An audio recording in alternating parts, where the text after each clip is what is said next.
I stood in the doorway of my bedroom, staring at the arrangement of rare black orchids, my heart pounding as I read the attached card, knowing full well they were from the terrifying woman my sister was supposed to marry. Before we dive into this crazy story, if you want to see how this twisted romance unfolds, please don't forget to hit that like button, subscribe to the channel, and let me know in the comments what you think will happen next. Your support helps bring more of these stories to life. Part 1: The Wrong Sister. My sister, Chloe, was the golden child. It wasn't a secret, and it wasn't something my parents ever tried to hide. With her cascading blonde hair, her perfectly curated social life, and a laugh that seemed engineered to charm anyone within a 50-foot radius, she was the undisputed star of our family. I, on the other hand, was Olivia. Quiet one. The observer. The daughter who preferred the smell of old library books over the scent of expensive champagne, and who was perfectly content blending into the beige wallpaper of our family's sprawling estate. Our dynamic had always been simple. Chloe took the spotlight and I stayed safely in the shadows. But everything shattered the day the Sterling merger was announced. Our family's real estate company had been on the verge of bankruptcy for the better part of a year. The only lifeline thrown to my desperate parents came from Sterling Industries, a monolithic corporation led by the notorious Victoria Sterling. Victoria was a legend in the business world, though the stories told about her were closer to ghost stories than corporate profiles. She was 32, breathtakingly beautiful, and reportedly had ice in her veins. She dismantled legacy companies for sport and fired executives without blinking. She was ruthless, brilliant, and deeply intimidating. And, for reasons known only to the high society matchmakers and our desperate parents, Victoria Sterling had agreed to save our family's empire on one condition: a union. A formal engagement to my sister, Chloe. For weeks, our house had been a whirlwind of preparation. My mother treated the upcoming engagement dinner like a military operation, coordinating caterers, florists, and interior designers. Chloe, however, was slowly unraveling. The idea of marrying a woman wasn't the issue. Chloe was proudly bisexual and had dated her fair share of socialite heiresses. The issue was Victoria. Chloe was terrified of her. She had heard the rumors. She had seen the cold, unyielding gaze of the Sterling matriarch in magazines. Chloe wanted a soft, adoring partner she could control, not a veritable dragon in a tailored Tom Ford suit. Which is exactly why, 2 hours before the engagement dinner, I found Chloe in her bedroom, hyperventilating and pressing a hot water bottle to her forehead. "I can't do it, Liv," Chloe gasped, her eyes wide with genuine panic as she clutched my wrist. "I absolutely cannot go down there. She's going to eat me alive." I heard she made a grown man cry at a board meeting last Tuesday just by staring at him. "I'm not doing it." "Chloe, the caterers are already setting up the caviar stations," I said, trying to keep my voice level. "Mom will literally end you if you ruin this. The entire company depends on this dinner. Then she can marry Victoria," Chloe shrieked, kicking her silk sheets away. "I've called Dr. Evans. He's a family friend, he owes me. He's going to tell Mom I have a severe case of acute food poisoning. Highly contagious. I'm not leaving this bed." I stared at her in disbelief. "You're faking an illness? Today? Are you out of your mind?" But she had already made up her mind. Within an hour, the house descended into utter chaos. Dr. Evans arrived, confirmed the illness to my hysterical mother, and ordered Chloe to be quarantined in her suite. My mother looked as though she was about to faint into the imported hydrangeas. "The dinner is ruined," my mother wailed, pacing the foyer as the grandfather clock ticked toward 7. "Victoria Sterling does not tolerate being insulted. She's going to pull the merger. We'll be living on the streets, Olivia." "The streets? Mom, we can just explain." "You!" My mother suddenly stopped, her wild eyes locking onto me. She grabbed my shoulders, her perfectly manicured nails digging into my skin. "You are going to sit at that table. You are going to entertain Ms. Sterling. You will apologize profusely on behalf of your sister, and you will be charming. Do you understand me? You will be the perfect host, or we are entirely ruined. Before I could even process the absurdity of her demand, the heavy brass knocker on our front door echoed through the silent hall. She was here.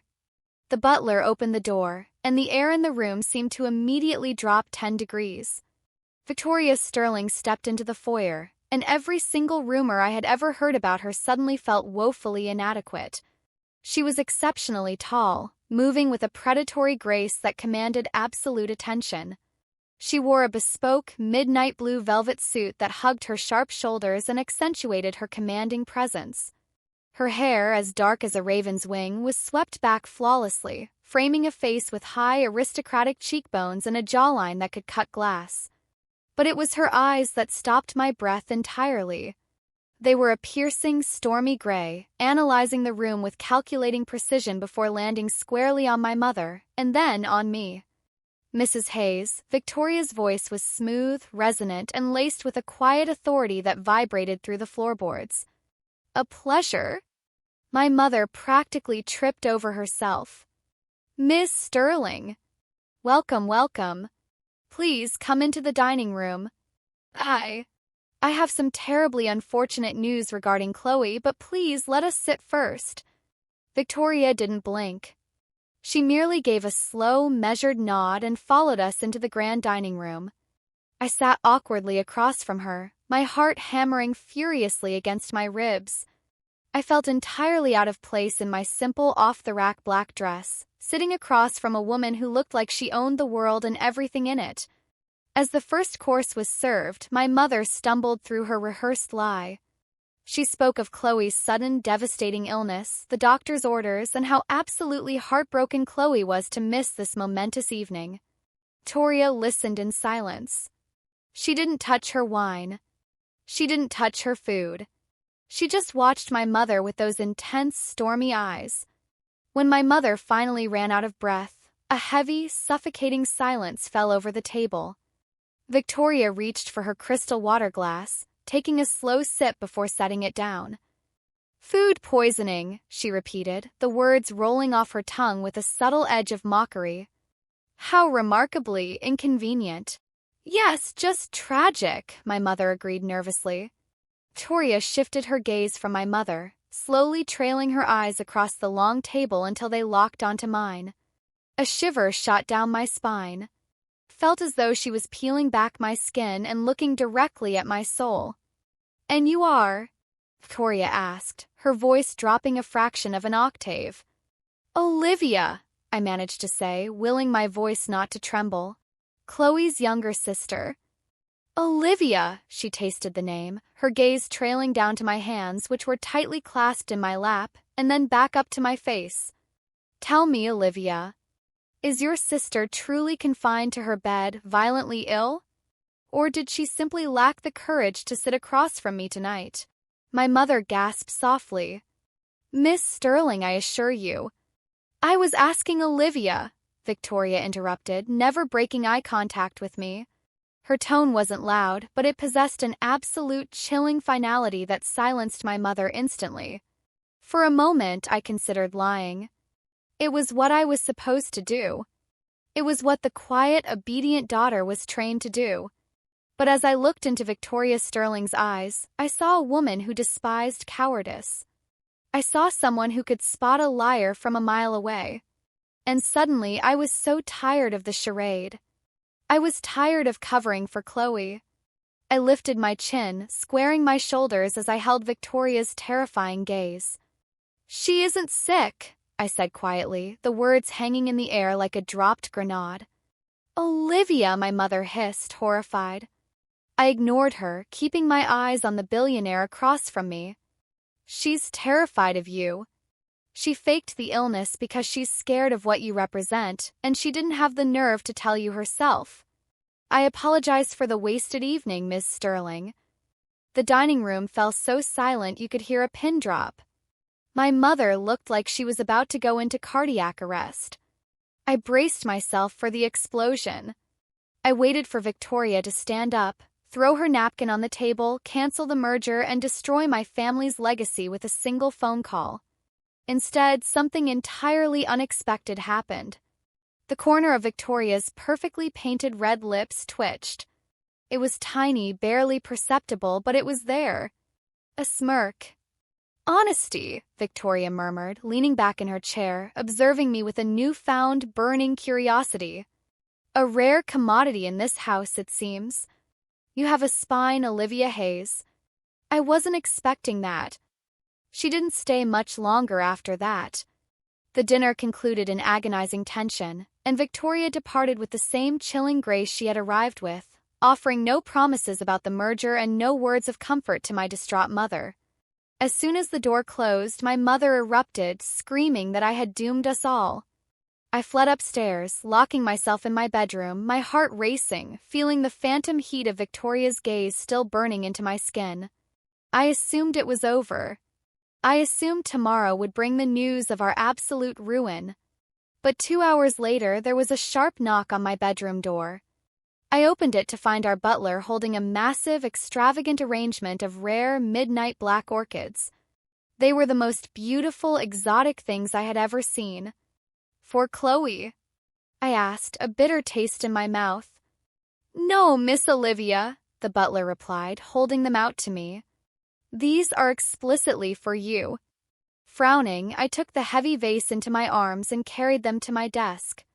Nestled between the dark velvet petals was a thick, cream-colored cardstock envelope bearing the silver crest of Sterling Industries. My hand shook slightly as I opened it. Inside, written in sharp, elegant handwriting, were just 2 sentences. "Cowardice bores me, but bravery intrigues me. Wear something dark tomorrow night at 8. I am taking you to dinner. V. Sterling." End of Part 1. Part 2, The Terms of Surrender. I read the heavy, cream-colored cardstock so many times that the elegant, sharp cursive began to blur into meaningless shapes. "Wear something dark tomorrow night at 8. I am taking you to dinner." It wasn't a request. Victoria Sterling did not make requests. It was a mandate, delivered with the same absolute authority with which she dismantled Fortune 500 companies. I spent the entire night staring at the ceiling, the scent of the rare black orchids filling my bedroom, an intoxicating, heavy perfume that felt like a constant reminder of the billionaire who had just flipped my world upside down. The next morning, the Hayes household was a portrait of pure panic. My mother was frantically pacing the downstairs hallway, clutching a velvet phone book and screaming at her assistant to get Victoria Sterling's executive office on the line. She was entirely convinced that my outburst the night before had doomed the family empire. Meanwhile, Chloe remained barricaded in her room, blissfully ignorant of the fact that her terrifying fiancé had directed her predatory gaze entirely onto me. I kept the orchids hidden in my bathroom and the cards safely tucked under my mattress. If my mother knew that Victoria had reached out to me, let alone invited me to dinner, she would have completely lost her mind. I was supposed to be the invisible sister, the understudy. As the grandfather clock chimed 7 that evening, the reality of what I was about to do finally hit me. My hand shook as I stood before my closet. Wear something dark. Most of my wardrobe consisted of neutral, unremarkable clothing meant to help me fade into the background. But tucked away in the very back was a dress I had bought years ago in Paris and never had the courage to wear. It was a midnight black silk slip dress, utterly simple but cut in a way that draped perfectly over my frame. I paired it with a tailored black blazer, delicate silver jewelry, and pulled my hair back into a sleek, elegant knot. I looked entirely unlike the quiet, obedient Olivia my family knew. When I looked in the mirror, I saw someone whose eyes held a flicker of defiance. I saw the girl who had looked a dragon in the eye and told the truth. Precisely 8 o'clock, the heavy brass knocker on our front door echoed through the house. The sound was like a gunshot in the tense silence of the evening.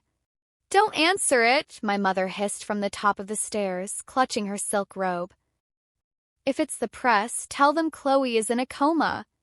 If it's a courier with a lawsuit from Sterling Industries, tell them we moved."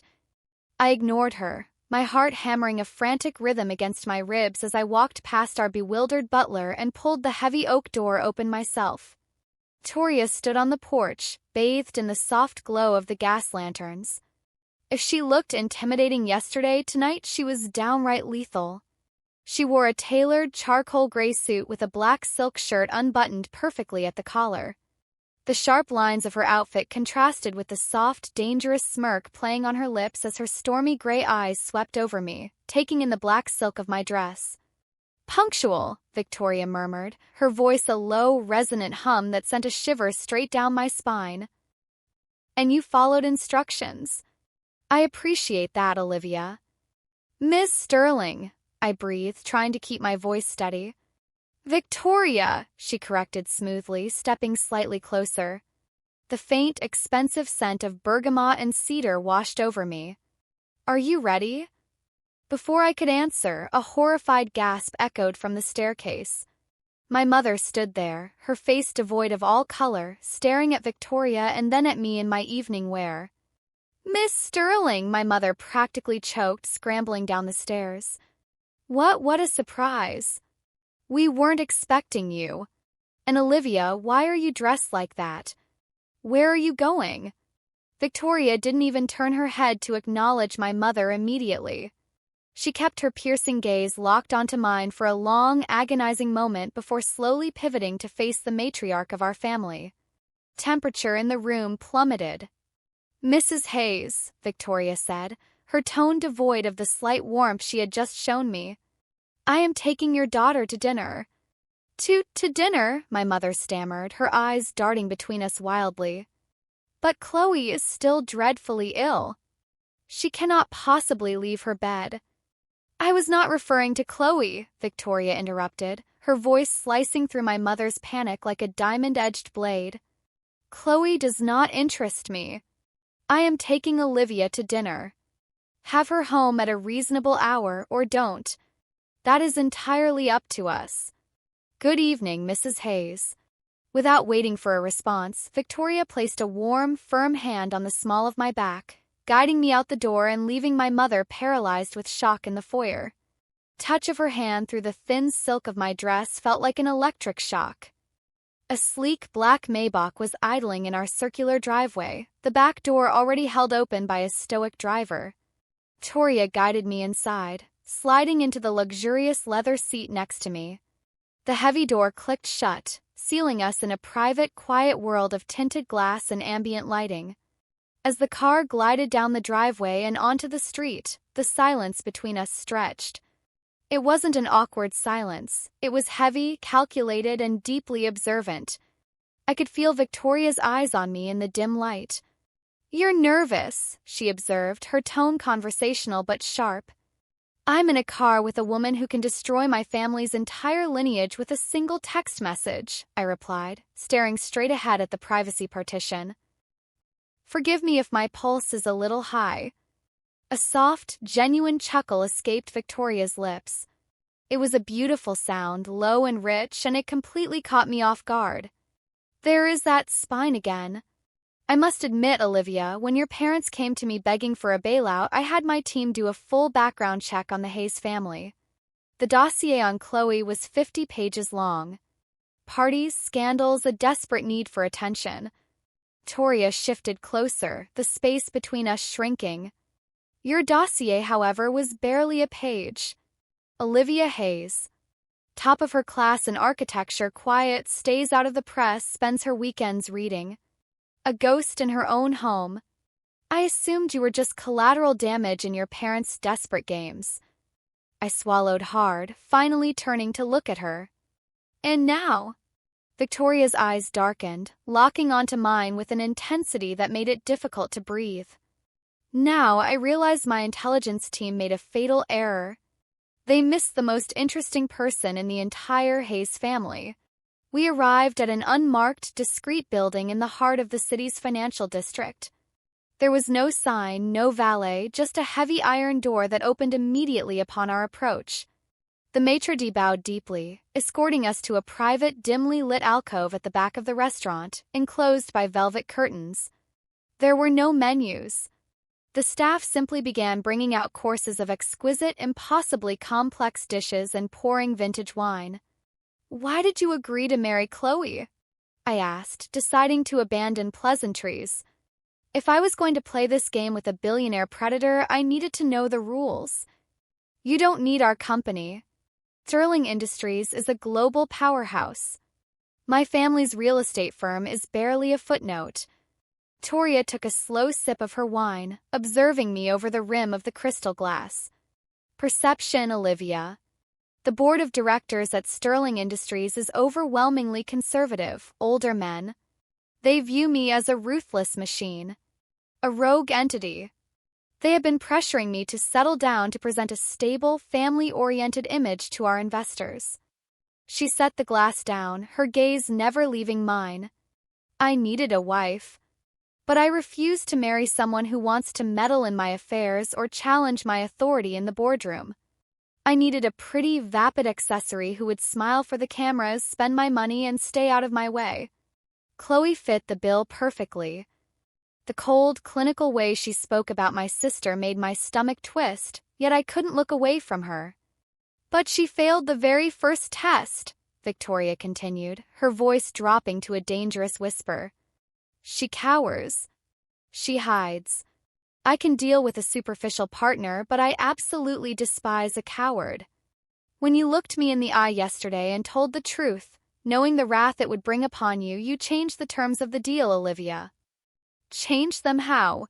I asked, my voice barely above a breath. Victoria leaned across the small table, her storm-gray eyes flashing with a predatory, possessive light.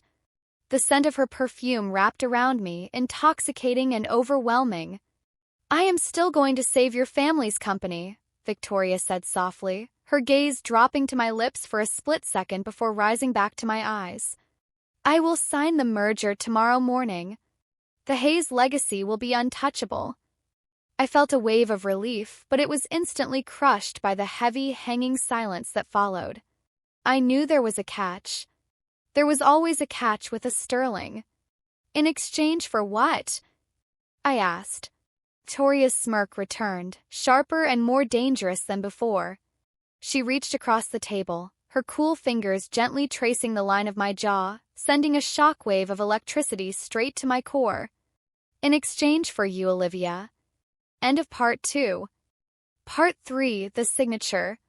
The words hung in the dim, candlelit space between us, heavy and vibrating with an electric current that seemed to paralyze my lungs. In exchange for you, Olivia. Victoria's thumb remained against my jawbone, a cool, grounding anchor in the sudden, spinning chaos of my mind. I stared into those stormy gray eyes, searching for a hint of a joke, a trick, or some cruel punchline. But there was nothing but terrifying, absolute certainty. Victoria Sterling did not make jokes about her investments, and it was becoming dangerously clear that she was looking at me like I was the most valuable asset she had ever encountered. Me, I managed to whisper, my voice barely working. I slowly pulled back, breaking the physical contact, though my skin still burned where she had touched me. You want to marry me instead of Chloe? Victoria leaned back into the velvet booth, a slow, satisfied smile curving her red lips as she watched me process the information. You say it as if it's an absurd concept.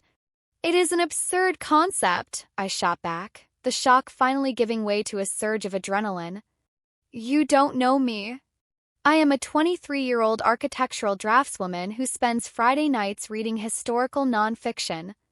I don't go to galas. I don't wear designer clothes.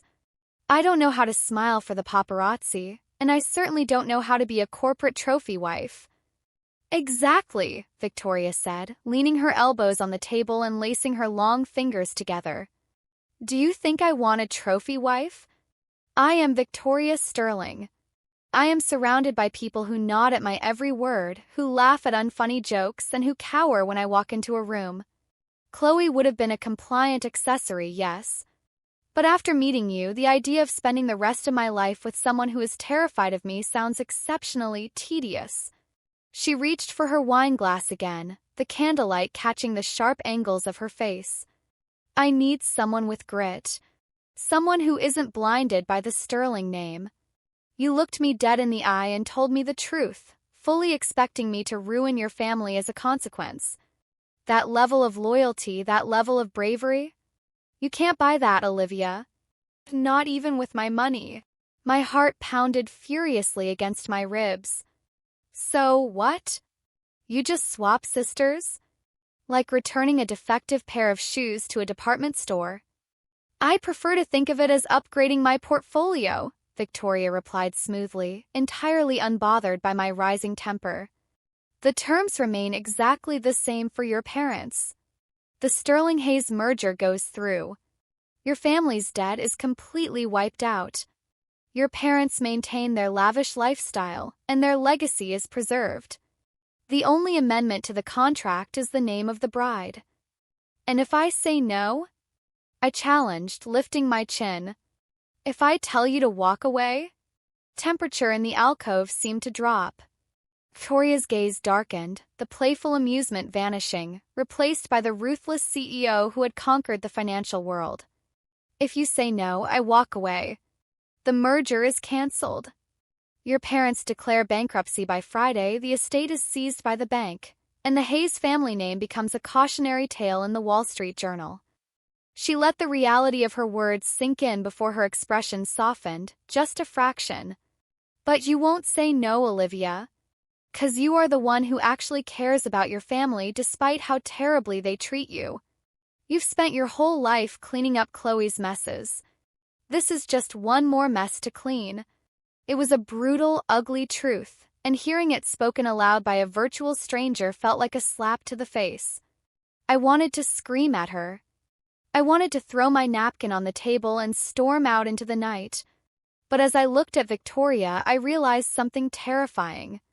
I wasn't just staying because of the blackmail. I was staying because, for the first time in my entire life, someone was truly seeing me. Not the invisible sister. Not the understudy. Me. If I do this, I said, my voice trembling slightly before I forced it steady. If I agree to this madness, I am not going to be your puppet. I am not going to quit my job, and I am not going to let you dictate my life. A genuine, radiant smile broke across Victoria's face, transforming her intimidating features into something breathtakingly beautiful. I would be deeply disappointed if you did, darling. We have a deal then? She extended her hand across the table. It wasn't a romantic gesture, it was a business transaction. But as I reached out and placed my hand in hers, the firm, warm grip sent a shockwave through my entire body. We have a deal, I breathed. The rest of the dinner was a blur. Victoria transitioned seamlessly from a predatory negotiator to a surprisingly charming conversationalist. She asked me about my architecture firm, my favorite buildings in the city, and my thoughts on urban planning. She listened, truly listened, with an intensity that made me feel like I was the only person in the world. When the Maybach finally pulled back into the circular driveway of my family's estate, it was nearly midnight. The house was entirely dark, save for the porch lights. My mother had clearly decided to retreat to her room to nurse her anxiety with a bottle of Chardonnay. Victoria walked me to the front door. Cool night air whipped around us, but I felt strangely warm, my body hyper-aware of her proximity. When we reached the heavy oak door, she turned to face me. My legal team will arrive at 10 o'clock tomorrow morning, Victoria said softly, her voice a low murmur in the quiet night. They will bring the amended contracts. I suggest you get some sleep, Olivia. Tomorrow is going to be a very loud day in the Hayes household. I can only imagine, I sighed, running a hand over my tired eyes. Victoria reached out, her knuckles gently brushing against my cheek. I gasped softly at the unexpected contact, my eyes fluttering shut for a fraction of a second. You did well tonight, she whispered. Good night, my fiery little architect. Before I could formulate a response, she turned and walked back to the idling car, disappearing into the sleek black vehicle. I stood on the porch for a long time after the taillights faded down the street, touching my cheek where her skin had met mine. The next morning, the Hayes estate felt like a bomb was waiting to detonate. Precisely 9:50, my mother dragged Chloe downstairs. Chloe looked perfectly healthy, her contagious food poisoning miraculously cured, though she looked pale and terrified at the prospect of finally having to face Victoria Sterling. My father, who had flown in on a red-eye from a golf trip in Florida, was pacing the living room, sweating profusely in his expensive suit. I sat quietly on the velvet sofa in the corner, wearing a simple gray sweater and jeans, sipping a cup of black coffee. "When she gets here, Chloe, you will apologize," my mother instructed frantically, pacing back and forth. "You will cry if you have to. Tell her you were overwhelmed with emotion. Tell her anything, just make sure she signs that document." At exactly 10 o'clock, the doorbell rang. My father practically dove to open it. However, it wasn't Victoria who walked in. It was a team of 3 terrifyingly sharp-looking lawyers in custom suits, carrying leather briefcases. "Mr. and Mrs. Hayes," the lead lawyer, a tall man with silver hair, said crisply. "I am Marcus Thorne, Chief Legal Counsel for Sterling Industries. Ms. Sterling sends her regrets that she cannot be here this morning. She is handling an acquisition in Tokyo. However, she has authorized us to execute the merger today." My mother let out a loud, theatrical gasp of relief, practically collapsing against my father. "Oh, thank heaven! The merger is going through. Chloe, darling, do you hear that? You are going to be a Sterling." Marcus Thorne cleared his throat, opening his briefcase and extracting a thick stack of documents. "Actually, Mrs. Hayes, there has been a modification to the terms of the agreement." The room went dead silent. Chloe shrank back into the cushions. "A modification?" my father croaked. "What kind of modification? Are we losing more equity?" "No, sir. The financial terms remain incredibly generous," the lawyer replied, adjusting his glasses as he looked down at the paper. "The modification is regarding the marital stipulation. Section 4, Clause B." He handed a copy of the contract to my father, who scrambled to put on his reading glasses. My mother leaned over his shoulder, her eyes scanning the dense legal jargon. "What does it say?" Chloe asked, her voice trembling. "Does she want to move the wedding up? Does she want a prenup?" My father's face went entirely slack. He slowly lowered the paper, staring at the lawyer in utter disbelief. "There must be a typo here. This name is wrong. I assure you, Mr. Hayes, Ms. Sterling does not make typos," the lawyer said calmly. My mother snatched the paper from my father's hands, her eyes darting across the page before she let out a sound that was half gasp, half shriek. She slowly lifted her head, her eyes wide with shock, horror, and profound confusion, locking directly onto me. "Olivia?" my mother breathed out, the words sounding foreign in her mouth. Chloe stood up abruptly. "What? What about Olivia?" The lawyer folded his hands in front of him. "Ms. Sterling has agreed to save the Hayes Corporation and assume all associated debts, on the strict condition of a legally binding marriage to your youngest daughter, Miss Olivia Hayes. If this condition is not met, the offer is permanently rescinded." The silence that followed was so profound it was almost deafening. All 3 members of my family turned to look at me, sitting quietly in the corner with my coffee mug. Chloe looked bewildered. My father looked like he was trying to solve a complex math equation. But my mother looked furious. "This is a mistake," my mother snapped, marching toward the lawyers. "Olivia is a nobody. She has no social standing, she doesn't know how to host. She is completely unsuited for a woman of Ms. Sterling's caliber. Chloe is the beautiful one. Chloe is the bride."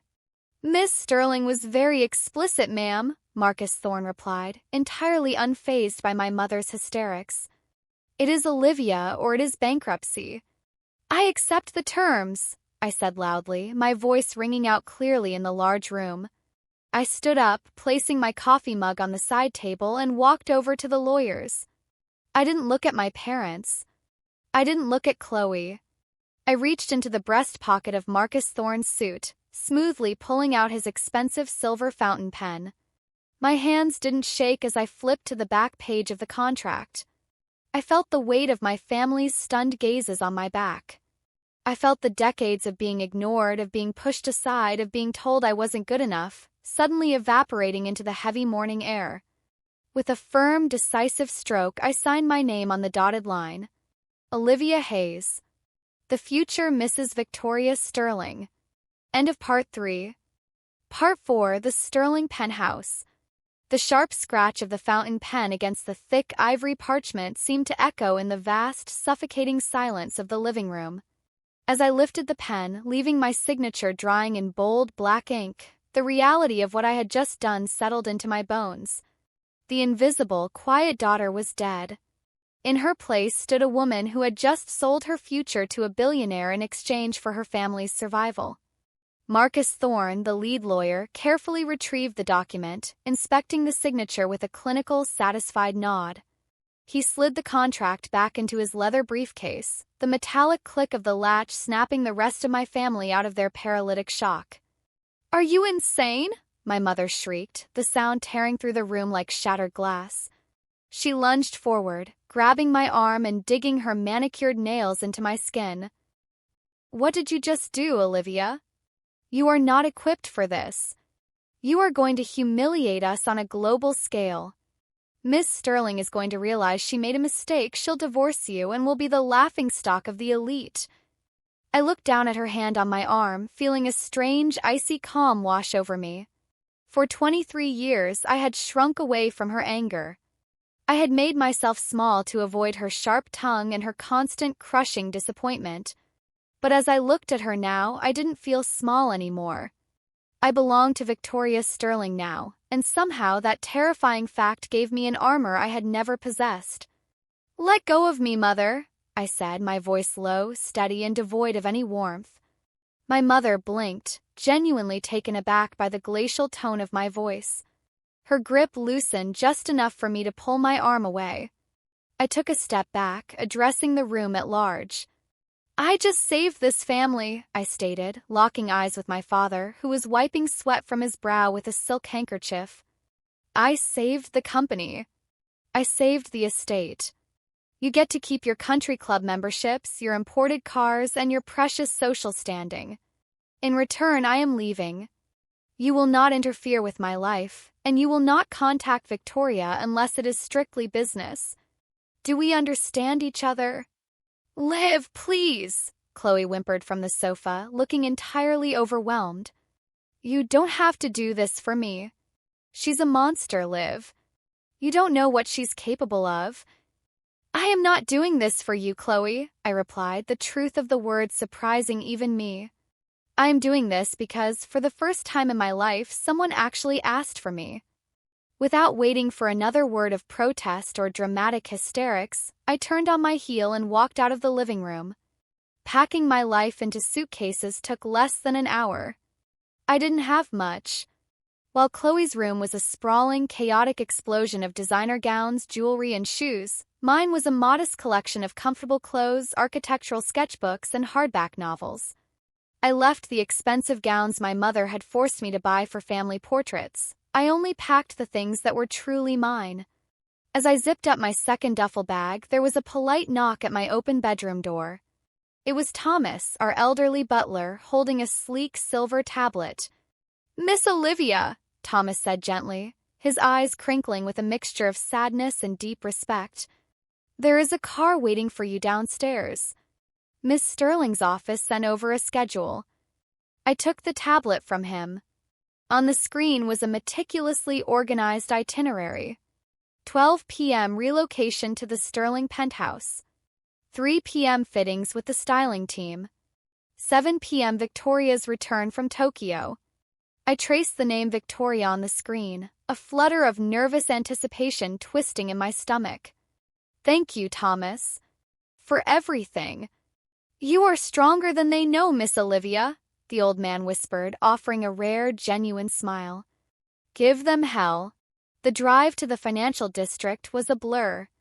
The Sterling Penthouse occupied the top 3 floors of the tallest, most intimidating glass and steel skyscraper in the city. Private elevators shot upward with stomach-dropping speed, depositing me directly into a foyer that looked like a modern art museum. Penthouse was a masterpiece of contemporary architecture. Floor-to-ceiling windows offered a dizzying, panoramic view of the entire city. The floors were polished black marble, the furniture was sleek, minimalist, and undoubtedly cost more than my parents' entire estate. It was beautiful, cold, and entirely intimidating. Just like its owner. I was greeted by a sharply dressed woman with a clipboard who introduced herself as Elena, Victoria's head of household staff. Elena moved with military efficiency, directing staff to take my meager bags to the master wing and ushering me into a massive, sunlit dressing room. For the next 4 hours, I was prodded, pinned, and measured by a small army of tailors and stylists. Racks of haute couture, deep emeralds, midnight blues, and rich burgundies were wheeled in. It was a dizzying whirlwind of luxury, a stark contrast to my quiet mornings drafting floor plans at my tiny desk. By the time the sun began to dip below the city skyline, casting long, golden shadows across the penthouse, I was exhausted. I retreated to the massive living room, pouring myself a glass of water and staring out at the sprawling metropolis below. Then the private elevator chimed. My heart leaped into my throat. The heavy mahogany doors slid open, and Victoria Sterling stepped into the penthouse. She looked exhausted, yet breathtakingly powerful. She was wearing a tailored black trench coat over a gray suit, a sleek leather briefcase in one hand. Her dark hair was slightly tousled from the international flight, and there were faint dark circles under her stormy gray eyes. But the moment those eyes found me standing by the window, the fatigue seemed to instantly vanish, replaced by a sharp, predatory focus. She handed her coat and briefcase to Elena without breaking eye contact with me, her heels clicking rhythmically against the marble floor as she closed the distance between us. "Olivia," she murmured, the low, rich timbre of her voice sending a familiar electric shiver down my spine. "Welcome back from Tokyo," I said, trying to keep my breathing steady as she stopped just inches away from me. The scent of bergamot, cedar, and crisp airplane air enveloped me. "I received the confirmation from Marcus this morning," Victoria said, her eyes slowly dropping to my lips before rising back to meet my gaze. "I must admit, half of me expected your mother to lock you in the cellar to prevent you from signing." "She tried to talk me out of it," I admitted, a nervous smile tugging at the corner of my mouth. "She told me I was going to humiliate you, that you would realize you made a mistake and throw me to the wolves." Victoria's jaw tightened, a flash of genuine cold anger darkening her eyes. She reached out, her cool fingers gently grasping my chin, tilting my head up so I had no choice but to look directly into her fierce, unyielding gaze. "Let us get one thing perfectly straight, little architect," Victoria said, her voice a dangerous, velvet whisper. "I do not make mistakes. I chose you. Not your sister, not your family's pathetic legacy. You. If anyone in that house ever speaks to you with such disrespect again, I will buy the ground their estate sits on and bulldoze it into dust. Am I understood?" My breath hitched in my throat. The sheer, terrifying weight of her protection was intoxicating. No one had ever defended me like this. No one had ever looked at me like I was something precious, something worth burning the world down for. "Understood," I breathed out. Her thumb gently brushed across my lower lip, a tender gesture that completely contrasted with the violent promise she had just made. "Good. Because you are a Sterling now. And Sterlings do not bow to anyone." She stepped back, the intense, charged atmosphere slowly dissipating, though the ghost of her touch still burned on my skin. She walked over to a crystal decanter on a side table, pouring herself a measure of amber liquid. "We don't have much time to get you settled," Victoria said, taking a slow sip of her drink, the ruthless CEO persona snapping back into place. "The press has already caught wind of the modified merger. The rumors are spreading that Chloe Hayes has been replaced. What does that mean for us?" I asked, crossing my arms over my chest to stop my hands from trembling. Victoria set her glass down, a wicked, brilliant smirk playing on her lips. "It means we control the narrative. Tomorrow night is the annual Sterling Foundation Gala. Over 1,000 guests, including every major media outlet, the board of directors, and the most vicious socialites in the country." She walked back toward me, her eyes gleaming with the thrill of the upcoming battle. Tomorrow night, Olivia, I am going to put a ring on your finger. And then we are going to walk into that ballroom and you are going to show the entire world exactly why I chose you. End of part 4. Part 5, The Black Diamond. I woke up to the sound of absolute silence. For a moment, disoriented by the sheer size of the mattress and the unfamiliar feeling of high thread count silk sheets against my skin, I thought I was still dreaming. But as my eyes adjusted to the soft, diffused morning light filtering through the floor-to-ceiling smart glass windows, the reality of the sterling penthouse rushed back in. I wasn't in my cramped, beige bedroom at the Hayes estate anymore. I was in the center of the financial district, 23 years old, and engaged to the most feared corporate titan in the country. A soft knock at the heavy mahogany door pulled me from my thoughts. Elena, the fiercely efficient head of the household staff, glided into the room carrying a silver tray. "Good morning, Miss Hayes," Elena said, setting the tray on the nightstand. It held a steaming pot of dark roast coffee, a single perfectly poached egg, and fresh fruit. "Ms. Sterling has already departed for a morning board meeting, but she requested you eat a substantial breakfast. The styling team will arrive precisely at noon.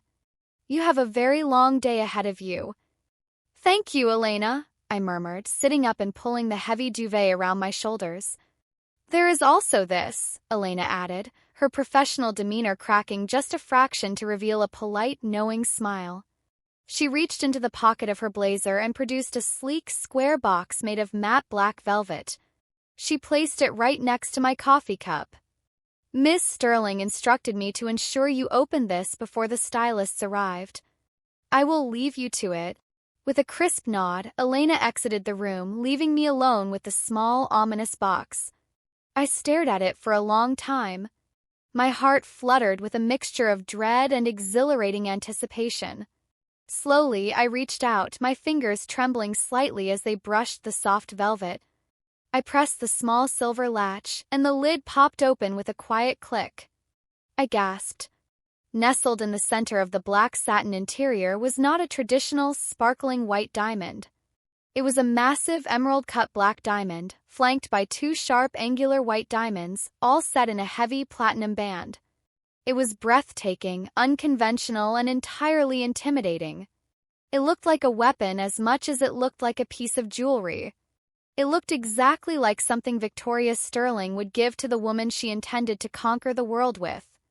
I carefully pulled it from its slot and slid it onto my left ring finger. Fit perfectly. It was heavy, a constant physical reminder of the anchor I had just tied myself to. By noon, the penthouse transformed into a war room. The styling team swept in like a hurricane of garment bags, makeup brushes, and hairpins. They didn't ask what I wanted. They operated under strict, pre-approved directives from Victoria herself. My usually untamed, wavy hair was blown out and styled into sleek, elegant waves that cascaded over one shoulder. My makeup was dramatic, sharp eyeliner that made my eyes look predatory, and a deep, blood-red lipstick that felt entirely foreign on my usually bare lips. Then came the dress. When they unzipped the garment bag, I literally stopped breathing. It was a custom-made, floor-length gown in a shade of red so dark it bordered on black. The silk fabric was masterfully draped, featuring a structured, plunging neckline and a dangerously high slit up the left leg. It wasn't a dress meant to blend in. It was a dress meant to start a fire. When I finally looked at myself in the massive 3-way mirror, I didn't recognize the woman staring back at me. She didn't look like a quiet architectural draftswoman. She looked like royalty. She looked dangerous. Magnificent, a low, resonant voice purred from the doorway. I spun around. Victoria was leaning against the doorframe, her arms crossed over her chest. If I thought she looked powerful in her business suits, it was nothing compared to how she looked in formal wear. She wore a bespoke, midnight black velvet tuxedo with a silk lapel that caught the light. Tailoring was immaculate, hugging her sharp shoulders and emphasizing her commanding height. Her stormy gray eyes were dark, tracking slowly from the hem of my dress, up the slit, lingering on my waist before finally locking onto my heavily painted lips. The styling team immediately scrambled, packing up their tools with terrified efficiency and practically fleeing the room, leaving the two of us alone in the heavy, charged silence. Victoria slowly walked toward me, her eyes dropping to my left hand. A slow, deeply satisfied smirk curved her lips as she saw the black diamond resting on my finger. "It suits you," she murmured, stopping just inches away. The familiar, intoxicating scent of bergamot and cedar wrapped around me.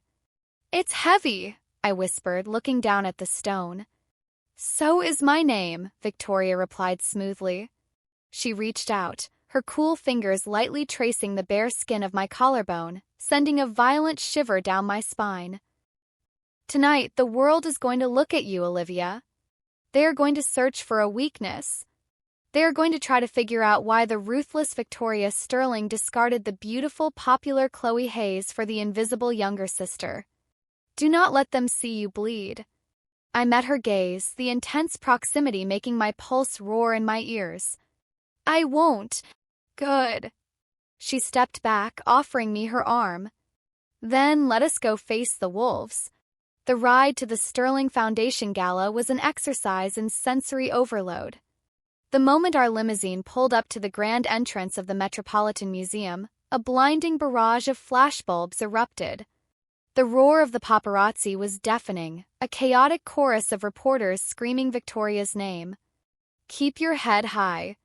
"Look straight ahead," Victoria instructed quietly, her grip firmly on my waist as the driver opened the door. We stepped out into the chaotic night. The flashbulbs were blinding, turning the evening into a strobe-lit frenzy. I heard the collective gasp of the press corps as they realized I was not Chloe. "Victoria, who is your date? Is the engagement off? Where is Chloe Hayes?" Victoria ignored them entirely. She moved with a terrifying, predatory grace, guiding me up the red-carpeted steps of the museum. I kept my chin high, my hand resting on her velvet-clad arm, the black diamond flashing ominously under the camera lights. I channeled every ounce of the cold, unyielding energy Victoria radiated, refusing to flinch or look away. As we passed through the heavy brass doors and entered the grand ballroom, the sheer scale of the event hit me. Over 1,000 of the city's elite were gathered beneath the massive, vaulted ceilings. The air was thick with the scent of expensive perfume, champagne, and ruthless ambition. The moment Victoria stepped into the room, a ripple of silence spread through the crowd. Heads turned. Whispers ignited like dry brush catching fire.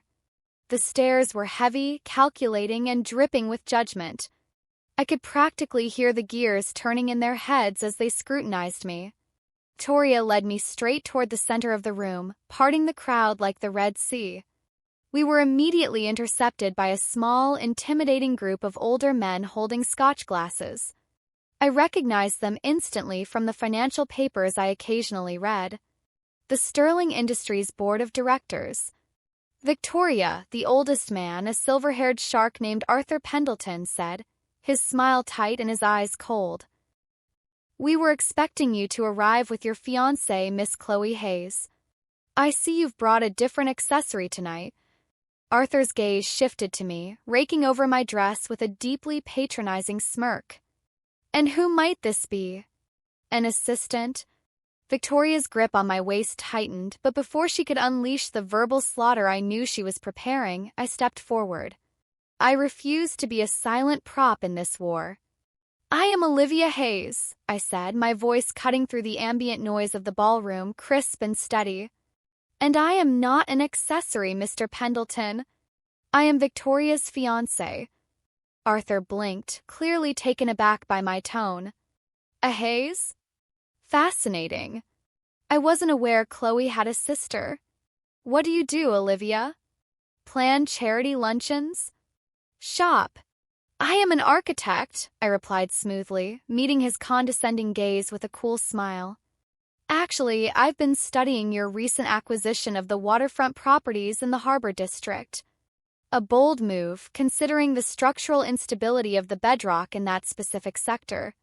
The retrofitting costs will likely exceed your projected profit margins by 30%. I assume you accounted for the subterranean water table displacement in your quarterly reports." The silence that fell over the small circle of men was absolute. Arthur's face drained of color, his jaw slackening as he realized I had just publicly dismantled his multi-million-dollar vanity project in under 20 seconds. Beside me, Victoria let out a low, dark, and utterly delighted laugh. It was a sound that made the board members physically flinch. "Gentlemen," Victoria purred, her eyes shining with absolute triumph as she looked at me. "I told you I was marrying a partner, not a puppet. If you'll excuse us, my fiancé requires a glass of champagne." She didn't wait for their response. She steered me away, leaving the most powerful men in the city staring after us in stunned silence. The moment we were out of earshot, Victoria pulled me behind a massive marble pillar, shielding us from the immediate view of the crowd. She backed me up against the cool stone, her body pressing dangerously close to mine. Her stormy eyes were wild, dark, and burning with an intensity that completely paralyzed me. "Do you have any idea how intoxicating you are?" she whispered, her voice rough, her gaze dropping to my lips. The look on Arthur's face, "You just humiliated the chairman of my board." "He was being rude," I breathed, my heart hammering against my ribs, hyper-aware of the heat radiating from her body. "He was," Victoria agreed, leaning in so close that our lips were a breath apart. "You are spectacular, Olivia. So spectacular, in fact, that I think we need to adjust our timeline." "What timeline?" I asked, my mind spinning. Victoria pulled back slightly, that dangerous, brilliant smirk returning to her face. She took my hand, leading me back out into the open ballroom and directly toward the small stage set up for the evening's speeches. She bypassed the orchestra, walking straight up to the microphone. The room immediately fell silent, all eyes locked on the fearsome CEO. "Ladies and gentlemen," Victoria's voice boomed through the speakers, commanding absolute authority. "Thank you for joining the Sterling Foundation tonight. I will keep this brief as I have matters to attend to." She looked out over the crowd, her eyes locking onto mine where I stood at the edge of the stage. "There have been many rumors circulating today regarding the state of my personal affairs. Allow me to clarify them. I am engaged to be married to the brilliant, formidable woman standing to my right, Miss Olivia Hayes." A massive murmur erupted through the crowd, but Victoria held up a hand, instantly silencing them. "Furthermore," she continued, a wicked gleam in her eye as she looked directly at the horrified board members, "we see no reason to wait. The wedding will take place this Sunday, 3 days from now. Have a wonderful evening." End of Part 5. Part 6, The 3-Day Ultimatum. The words 3 days from now echoed through the cavernous ballroom, followed by a silence so absolute it felt as though the entire room had simultaneously stopped breathing. Even the string quartet, halfway through a Mozart symphony, halted with a discordant screech of a bow against a cello string. I stood frozen at the edge of the stage, my heart hammering a frantic, violent rhythm against my ribs. 3 days. 72 hours. Before the crowd could recover from their collective shock and the paparazzi could unleash another blinding storm of flashbulbs, Victoria was already moving. She stepped off the stage, her midnight black velvet tuxedo cutting a striking figure as she closed the distance between us. She didn't offer a polite smile to the guests. She simply grabbed my hand, the one bearing the heavy black diamond, and led me out of the ballroom with the same terrifying, unstoppable momentum of a tidal wave. We left a trail of chaos in our wake. I could hear reporters screaming questions, board members sputtering in outrage, and the sharp clatter of dropped champagne flutes. But Victoria didn't look back. Her grip on my hand was ironclad, her stride long and purposeful, practically dragging me past the stunned security detail and out into the cool, crisp night air. The black Maybach was already idling at the curb, its doors held open. We slipped inside, the heavy doors sealing shut and cutting off the roar of the city. As the car pulled away from the curb, merging into the glowing arteries of downtown traffic, I finally found my voice. 3 days, I gasped, turning to face her. "Victoria, are you out of your mind? You can't plan a wedding in 3 days. That's logistically impossible, let alone insane." Victoria leaned back against the plush leather seat, crossing her long legs. She didn't look insane. She looked entirely in control, her stormy gray eyes gleaming with a predatory satisfaction. She reached up, slowly undoing the top button of her silk shirt. "Nothing is impossible when you have unlimited capital, Olivia," she replied smoothly, her voice a low, resonant hum in the quiet car. "And it is highly strategic. The board of directors was planning to stall the merger finalization. They wanted to drag it out in committee meetings, hoping to find a loophole to contest my authority. I just took their timeline and burned it to the ground. By Monday morning, we will be legally bound, the merger will be unassailable, and Arthur Pendleton will be forced to swallow his pride." "So I'm just a strategic chess piece to corner your board," I said, a sudden sharp sting of disappointment threading through my chest. Victoria's gaze snapped to mine, the relaxed demeanor vanishing instantly. In a flash of movement, she shifted across the seat, crowding into my personal space. The scent of cedar and expensive champagne enveloped me. She reached out, her cool fingers sliding around the nape of my neck, her thumb resting directly over my racing pulse. "Do not insult me by pretending you don't know exactly what this is," Victoria whispered, her voice rough, dropping to a dangerous register. "If I only wanted a chess piece, I would have married your sister. I accelerated the timeline because I saw the way Pendleton looked at you. I saw the way every single person in that ballroom looked at you tonight. And I suddenly realized that I do not want to wait 6 months to make it unequivocally clear to the rest of the world that you belong to me." My breath hitched. The intensity in her eyes was a physical weight, pinning me to the seat. It wasn't just corporate ruthlessness, it was raw, unapologetic possessiveness. Terrified me, and yet a dark, thrilling warmth bloomed in the pit of my stomach. "72 hours, my fiery architect," she murmured, her thumb gently stroking my skin. "I suggest you prepare yourself." The next morning, the sterling penthouse was a battleground of high society wedding planning. When I emerged from the master suite, I walked into a living room that had been completely overtaken by vendors. There were florists carrying towering arrangements of white orchids and black roses, caterers presenting silver platters of caviar and truffles, and a very stressed-looking event planner pacing the marble floor with a headset on. Elena, the head of household, was orchestrating the chaos with the cold efficiency of an army general. "Miss Hayes," the event planner cried, rushing toward me with an iPad. "We are coordinating a winter solstice aesthetic for the Sterling estate in the Hamptons.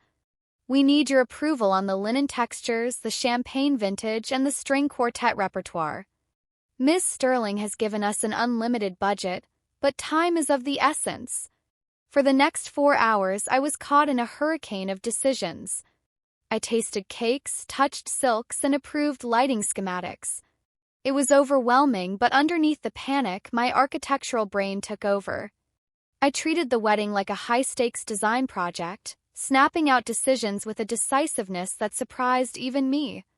2 in the afternoon, just as I was signing off on the floral arches, the private elevator chimed. I turned, expecting to see another tailor or perhaps a jeweler. Instead, the heavy mahogany doors slid open to reveal my mother and Chloe. The entire room seemed to freeze. My mother looked like a woman on the verge of a nervous breakdown, her Chanel suit slightly wrinkled, her eyes manic. Chloe stood slightly behind her, wearing oversized sunglasses and clutching a designer handbag like a shield. "Olivia!" my mother shrieked, marching into the penthouse, completely ignoring the stunned vendors. "What is the meaning of this? 3 days? The entire city is talking. My phone hasn't stopped ringing since midnight. We have no gowns, we have no guest list, and the press is parked at the end of our driveway." I handed the iPad back to the event planner and took a slow, steadying breath. "Elena," I said quietly, without breaking eye contact with my mother, "please ask the vendors to take a 15-minute recess in the West Wing." "Right away, Miss Hayes," Elena nodded, efficiently clearing the room in a matter of seconds. Once we were alone, I crossed my arms over my chest. "How did you get up here, Mother?" "I am the mother of the bride," she scoffed, though her voice wavered slightly as she looked around the intimidating, ultra-modern penthouse. I demanded the concierge grant us access. Now you listen to me, Olivia. You are making a mockery of this family with this rushed, shotgun wedding. People are whispering that you're pregnant, or worse, that Victoria is just using you for a publicity stunt. You need to call her. You need to delay this wedding until June. The date is set, I replied flatly. Sunday. The Hamptons estate. Then where are our invitations? Chloe demanded, stepping out from behind my mother, pulling off her sunglasses. Her eyes were red-rimmed, a mix of genuine exhaustion and bitter jealousy. You're getting married in 3 days, and we had to find out from page 6? I was supposed to be the bride, Olivia. You stole my life. I let out a harsh, humorless laugh that echoed off the high glass windows. I stole your life? Chloe, you faked a highly contagious disease and hid under your duvet because you were terrified of the woman you were supposed to marry. You threw me to the wolves to save your own skin. Do not stand in my penthouse and play the victim. Your penthouse, my mother gasped, clutching her pearls. Listen to yourself. You've been here for 24 hours and you think you are suddenly better than us? You are still Olivia. You are still the girl who hides in the library. Not anymore, I said, taking a step toward her. I didn't raise my voice, but the cold, absolute certainty in my tone made her flinch. I signed the contract. I secured the merger. I saved your precious company. But my obligations to this family ended the moment I put this ring on my finger. I held up my left hand, the massive black diamond catching the afternoon sunlight, throwing sharp, dark prisms across the walls. My mother stared at it, her face draining of color. You will be invited to the ceremony because Victoria insists on a public display of familial unity to appease the board, I continued, channeling every ounce of Victoria's ruthless energy. You will show up, you will smile for the cameras, and you will not say a single negative word about this timeline, this marriage, or my wife. If you step out of line, the financial backing for the Hayes Corporation will disappear before the cake is cut. Do you understand me? My mother opened her mouth to argue, but no words came out. For the first time in my entire life, she looked at me and saw someone she couldn't bully. She saw Sterling. Thomas will email you the itinerary, I finished, turning my back on them. Elena will escort you out. As the elevator doors closed behind my stunned mother and sister, I let out a long, shaky breath, my knees suddenly feeling weak. I pressed my hands against the cool glass of the window, looking out over the city, trying to calm my racing heart. Magnificent. I spun around. Victoria was standing in the shadows of the hallway leading to the master wing, her arms crossed, watching me. I had no idea how long she had been there. She had traded her corporate suit for a simple dark cashmere sweater and trousers, but she looked no less intimidating. How much of that did you hear? I asked, my voice trembling slightly. Victoria walked toward me, a slow, predatory grace in her steps. Enough to know that my investment is yielding spectacular returns. You handled them perfectly, Olivia. You didn't flinch. You didn't yield. She stopped in front of me, reaching out to gently brush a stray lock of hair behind my ear. Contrast between her cold, ruthless reputation and the agonizingly tender way she touched me was making my head spin. I was terrified, I admitted, looking up into her stormy eyes. Courage isn't the absence of fear, darling, Victoria murmured, her gaze dropping to my lips. It's being terrified and completely destroying your enemies anyway. She reached into her pocket and pulled out a small, antique silver key, pressing it into my palm and folding my fingers over it. What is this? I asked, looking down at the heavy metal. It's the key to the private archives at the Hamptons estate, Victoria said softly. It contains every secret, every piece of leverage, and every vulnerability the Sterling family possesses. Only 2 keys exist in the world. I hold one. Now you hold the other. I looked up at her in shock. Victoria, you barely know me. Why would you give me this? Victoria leaned in, her lips brushing against my ear, her breath sending a shiver of pure electricity straight to my core. "Because in 2 days you are going to be my wife," she whispered. "And I don't intend to build a kingdom with someone I can't trust to hold the keys." End of Part 6. Part 7, The Armor and the Archive.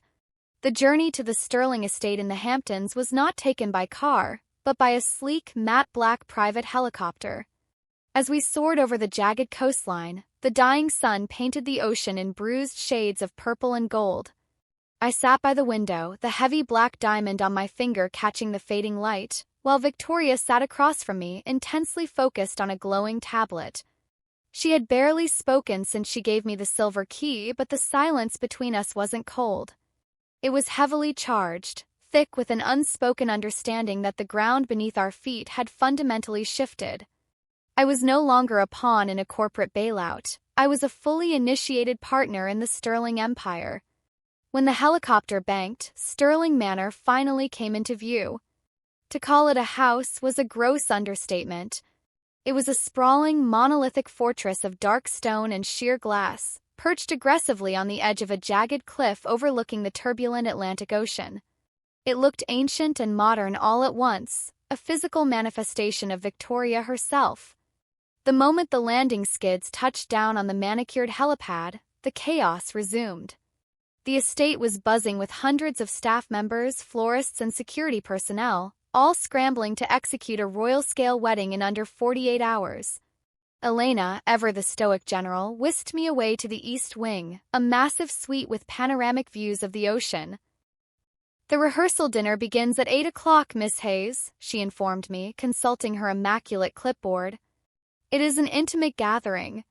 Only the board of directors, key investors, and your immediate family. Miss Sterling has requested you wear the midnight blue silk." I spent the next 2 hours in a state of surreal detachment as the styling team prepped me for the evening. But as the clock inched closer to 8, my mind kept drifting to the heavy silver key hidden safely in the pocket of my blazer.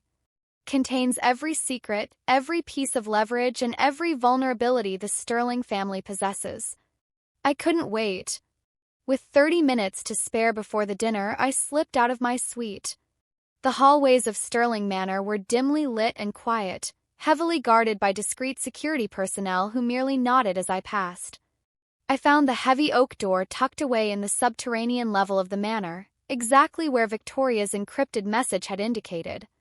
Key slid into the iron lock with a satisfying heavy click. I pushed the door open and stepped into the Sterling archives. It wasn't a dusty dungeon, it was a state-of-the-art vault. Climate-controlled, smelling of expensive leather, aged paper, and ozone. Aisles of physical ledgers stood alongside sleek, modern servers. But it was the mahogany desk in the center of the room that drew my attention. Resting on it was a single, thick leather-bound file with my name embossed on the front, Olivia Hayes. My breath hitched. Victoria had said my dossier was barely a page. My hands trembled slightly as I opened the heavy cover. It wasn't a background check. It was a meticulous, painfully detailed observation of my entire life, dating back almost a year. There were architectural sketches I had submitted to obscure competitions, photographs of me reading alone in coffee shops, transcripts of times I had quietly solved structural crises at my family's firm while my father took the credit. But it was the handwritten notes in the margins, written in Victoria's sharp, elegant cursive, that made my heart stop. Brilliant spatial awareness. Wasted on her father. She shrinks in her mother's presence. Needs to be taught how to take up space. Fiercely loyal to a sister who does not deserve it. And on the final page, dated exactly 1 week before the bankruptcy bailout was proposed, a single line: "She is the only Hayes worth saving." Tears pricked the back of my eyes. Victoria hadn't chosen me on a whim at that dinner. She hadn't pivoted because Chloe faked an illness. Victoria had orchestrated the entire merger, the engagement, the pressure, all of it, just to corner my family into handing me over. She had seen me, truly seen me, when I thought I was entirely invisible to the world. "I see you found your file," I gasped, spinning around. Victoria was leaning against the heavy vault door, wearing a breathtakingly sharp ivory suit, her hands tucked into her pockets. Her stormy eyes were softer than I had ever seen them, watching me with a quiet, terrifying vulnerability. "You planned this," I breathed, clutching the file to my chest. "From the very beginning. The merger, the engagement to Chloe, you knew Chloe would fold. You knew my parents would throw me into the fire to save themselves." "I am a strategist, Olivia," Victoria said slowly, closing the distance between us until she was standing just inches away. "I do not leave the fate of my empire or my personal life up to chance. I saw your design 6 months ago. I saw a brilliant mind suffocating in a house of fools. I wanted you. And I knew the only way to get you was to make your family think they were selling you to a monster." "You aren't a monster," I whispered, looking up into her eyes. Victoria raised a hand, her cool fingers tracing the line of my jaw, her thumb brushing away a stray tear I hadn't realized had fallen. "To the rest of the world I am. And I have to be. But you hold the key now, Olivia. You know exactly what I am." Proximity was maddening. The air between us cracked with a heavy, magnetic tension that made my knees weak. I leaned into her touch, my heart pounding a frantic rhythm against my ribs. "We should go upstairs," Victoria murmured, her voice rough, her eyes dropping to my lips and lingering there.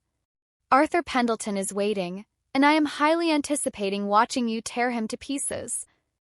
The rehearsal dinner was held in the Grand Conservatory, a massive glass structure filled with rare, blooming winter flora. The atmosphere was incredibly tense.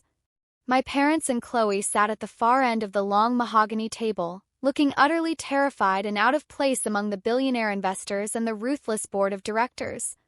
Arthur Pendleton, the silver-haired chairman I had humiliated the night before, sat directly across from me. He nursed a glass of scotch, glaring at me with undisguised venom. Midway through the main course, Victoria was momentarily pulled away by her chief of security to address a perimeter issue. The moment she left the table, Arthur leaned forward, a predatory sneer on his face. "You played a good hand last night, Miss Hayes," Arthur said, his voice low enough that only I could hear. "But let's not pretend this is a fairy tale. You are a 23-year-old draftswoman playing dress-up. Victoria is using you to pacify the board. Once the ink is dry, she will grow bored of you, and you will be discarded with a very generous NDA." I took a slow, elegant sip of my champagne, placing the crystal flute back onto the table without making a sound. The old Olivia would have looked down. She would have let the insult wash over her and fade into the background. But I had been in the archives. I had read Arthur's file. "It's fascinating that you speak of being discarded, Arthur," I replied, my voice a smooth, icy purr that perfectly mirrored Victoria's tone. "Especially considering the offshore accounts in the Cayman Islands that you've been using to siphon funds from the Sterling Employee Pension Plan. What was the shell company called again?" "Apex Holdings?" Arthur's face went entirely ashen. Color drained from his lips, and his hand began to tremble so violently that his scotch sloshed over the rim of his glass. I have no idea what you're talking about," he stammered, looking around frantically. "I think you do," I said, leaning forward, resting my elbows on the table and lacing my fingers together, letting the black diamond catch the candlelight. "Victoria might be a strategist, Arthur, but I am an architect. I know how to look at a foundation and find the rot, and I know exactly how to demolish it.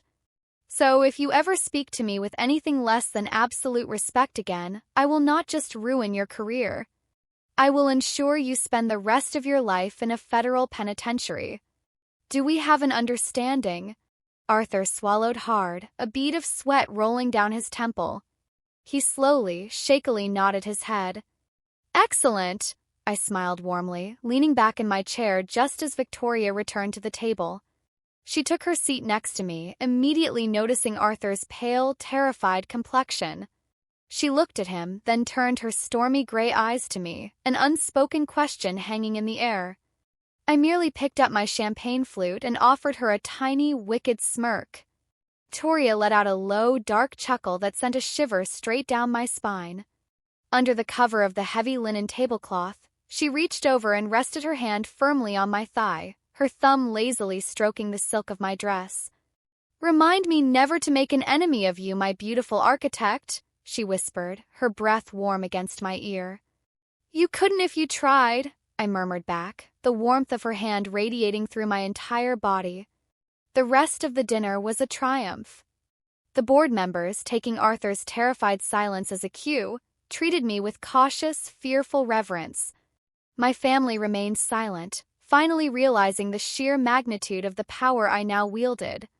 When the evening finally ended and the guests retired to their respective wings, Victoria walked me to the door of my suite.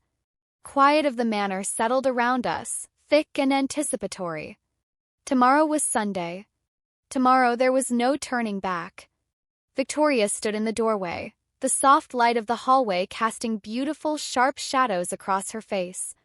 "Are you ready for tomorrow?" she asked softly. "I am," I replied, looking up at her, realizing with absolute certainty that it was the truth. I wasn't just ready, I was craving it. Victoria stepped closer, the space between us vanishing entirely. She reached out, her hands cupping my face, her thumbs gently stroking my cheekbones. For a moment, the ruthless CEO disappeared, leaving only a woman looking at me with a reverence that stole the breath from my lungs. "Good night, Olivia," she whispered, leaning down. Her lips brushed against mine.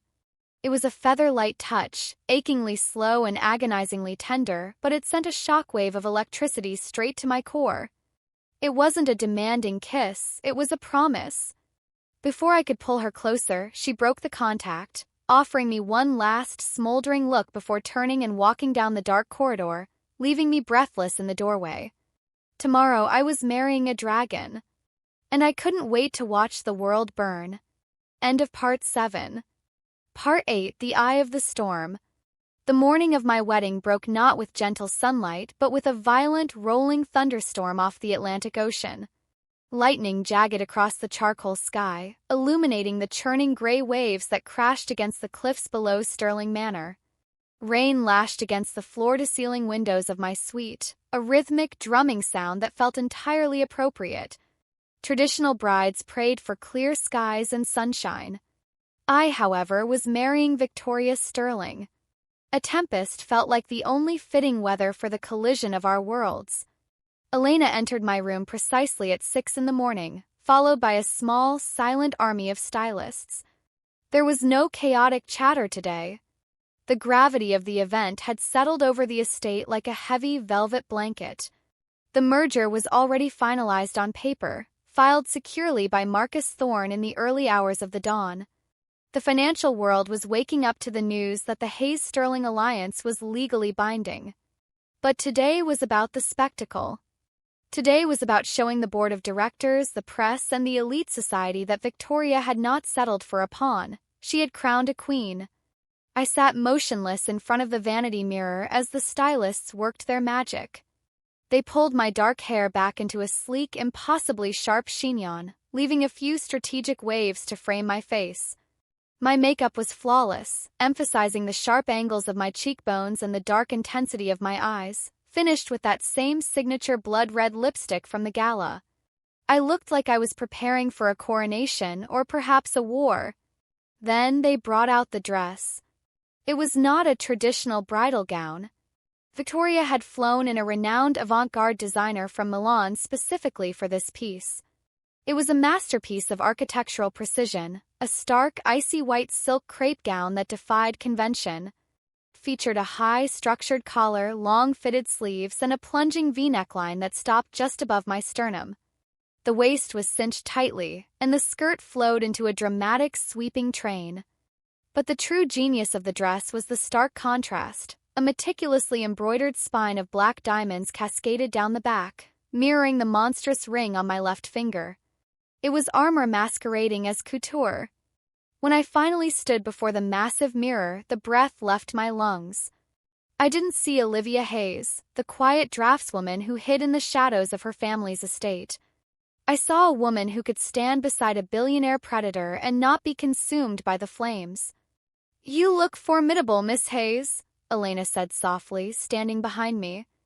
Coming from her, it was the highest possible compliment. Thank you, Elena, I murmured, tracing the cold edge of the black diamond on my finger. Before Elena could say anything else, the heavy oak door to my suite cracked open. Chloe slipped inside, closing the door quickly behind her. The stylists immediately stiffened, but I raised a hand, signaling them to give us a moment. Elena ushered the team into the adjoining dressing room, leaving my sister and me alone in the vast, stormy suite. Chloe looked terrible.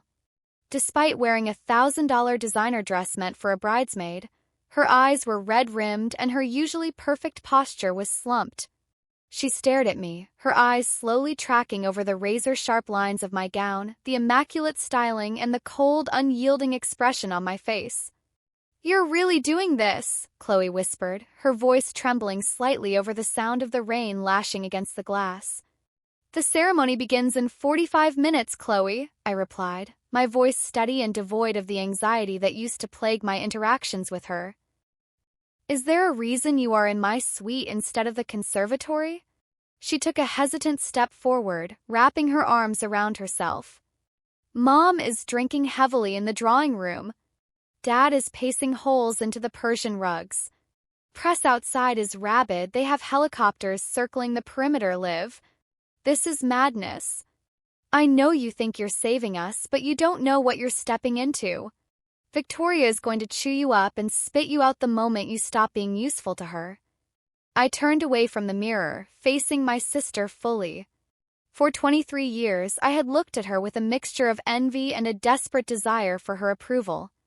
I had cleaned up her messes. I had absorbed our parents' disappointment so she could shine. But looking at her now, I felt nothing but a profound, hollow pity.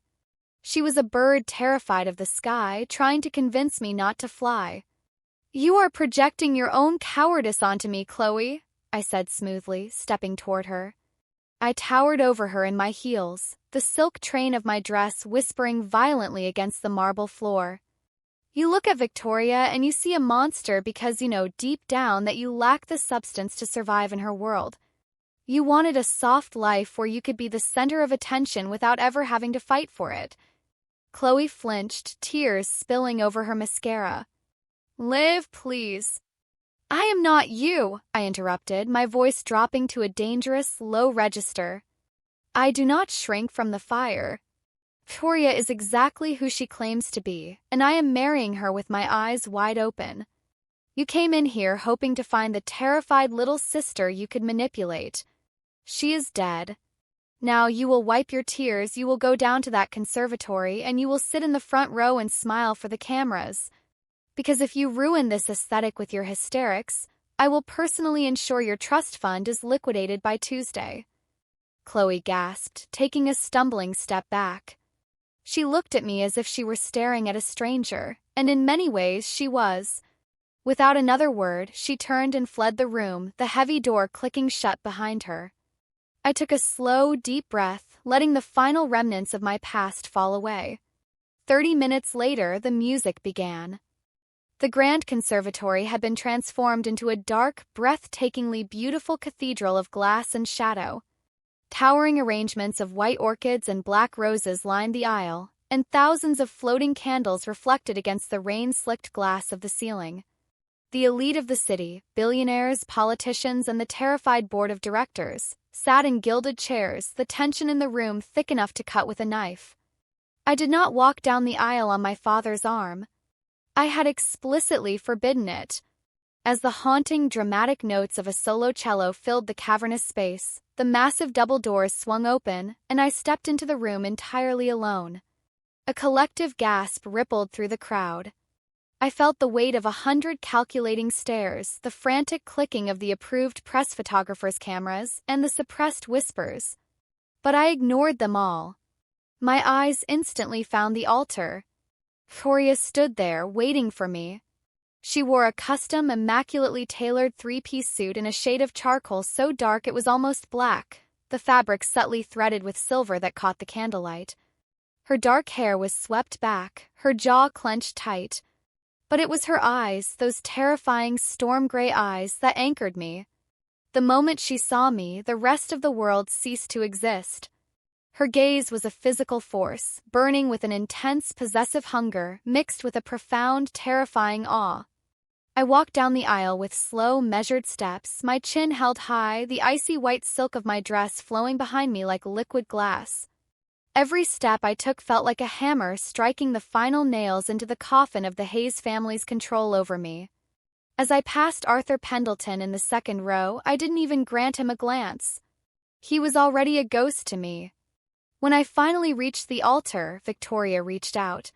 Her hand was warm and firm as she took mine, her thumb immediately finding the pulse point on my wrist. It was racing, but not with fear. "You look lethal," Victoria murmured, her voice rough, loud enough only for the two of us to hear over the rolling thunder outside.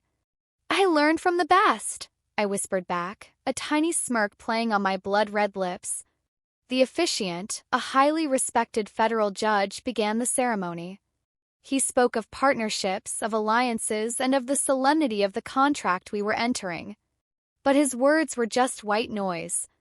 The real conversation was happening in the heavy, charged silence between Victoria and me, our eyes locked, our hands tightly clasped. When it came time for the vows, there were no traditional promises of obeying or cherishing.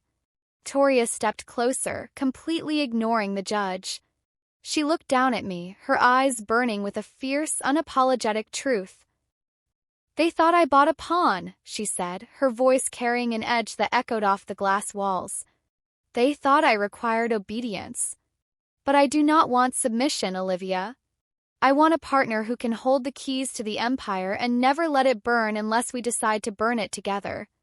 I vow to protect your brilliance, to destroy anyone who attempts to diminish you, and to stand by your side as an equal, for as long as we both breathe." A heavy silence fell over the conservatory. The sheer vulnerability and ruthless power in her words left the crowd completely stunned. I looked up at the billionaire who had turned my world upside down in less than a week, feeling a surge of pure, unadulterated devotion. "I didn't want a soft life," I replied, my voice ringing out clear and steady. "I wanted a life that was real. I vow to stand with you in the storm. I vow to be the architect of our future, to protect the foundation we build, and to never, ever flinch. You chose me, Victoria, and I will spend the rest of my life proving that it was the most brilliant investment you ever made."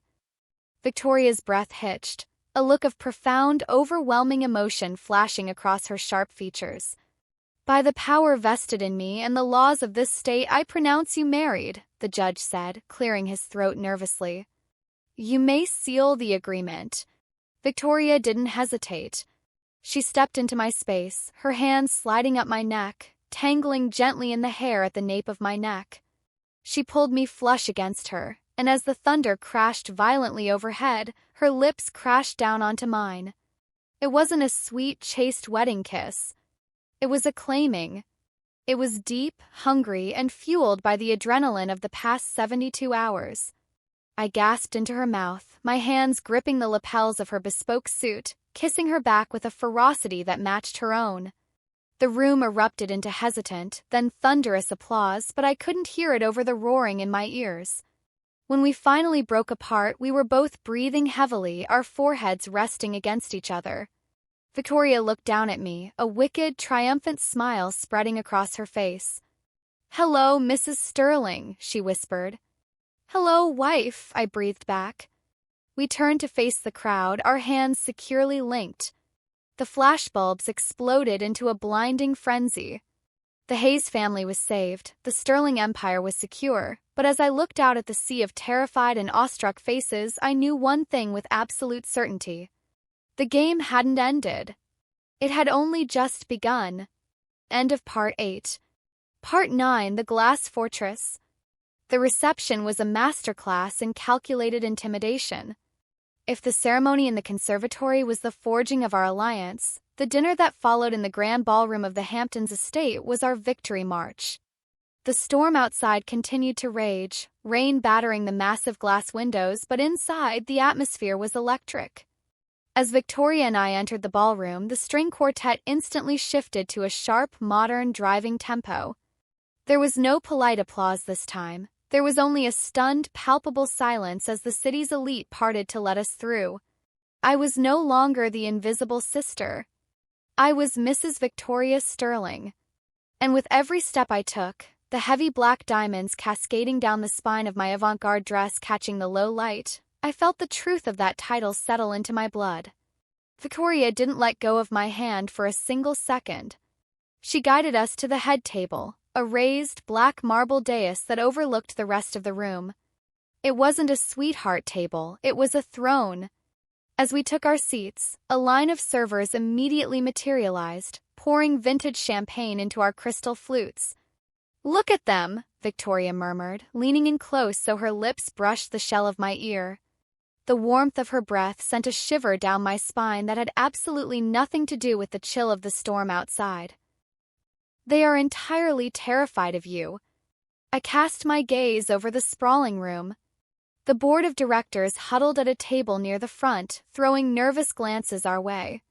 Arthur Pendleton looked as though he had aged 10 years in the last hour, gripping his glass with white knuckles. The far end of the room, seated with the minor investors, was my family. My mother was frantically whispering to my father, while Chloe stared down at her untouched plate, looking entirely defeated. "They aren't terrified of me," I replied, taking a slow sip of my champagne. "They are terrified of what we are together." Victoria's eyes darkened with a predatory, entirely possessive thrill. "And what are we, Olivia?" I turned to face her, meeting that stormy gray gaze without a hint of hesitation. "Untouchable." A slow, brilliant smile spread across Victoria's face, transforming her sharp features into something devastatingly beautiful. She reached over, her thumb gently tracing the line of my jaw before resting on the pulse point at my neck. Before we could sink further into the gravity of the moment, the inevitable parade of well-wishers began. For the next 2 hours, the most powerful people on the eastern seaboard approached our table to pay their respects.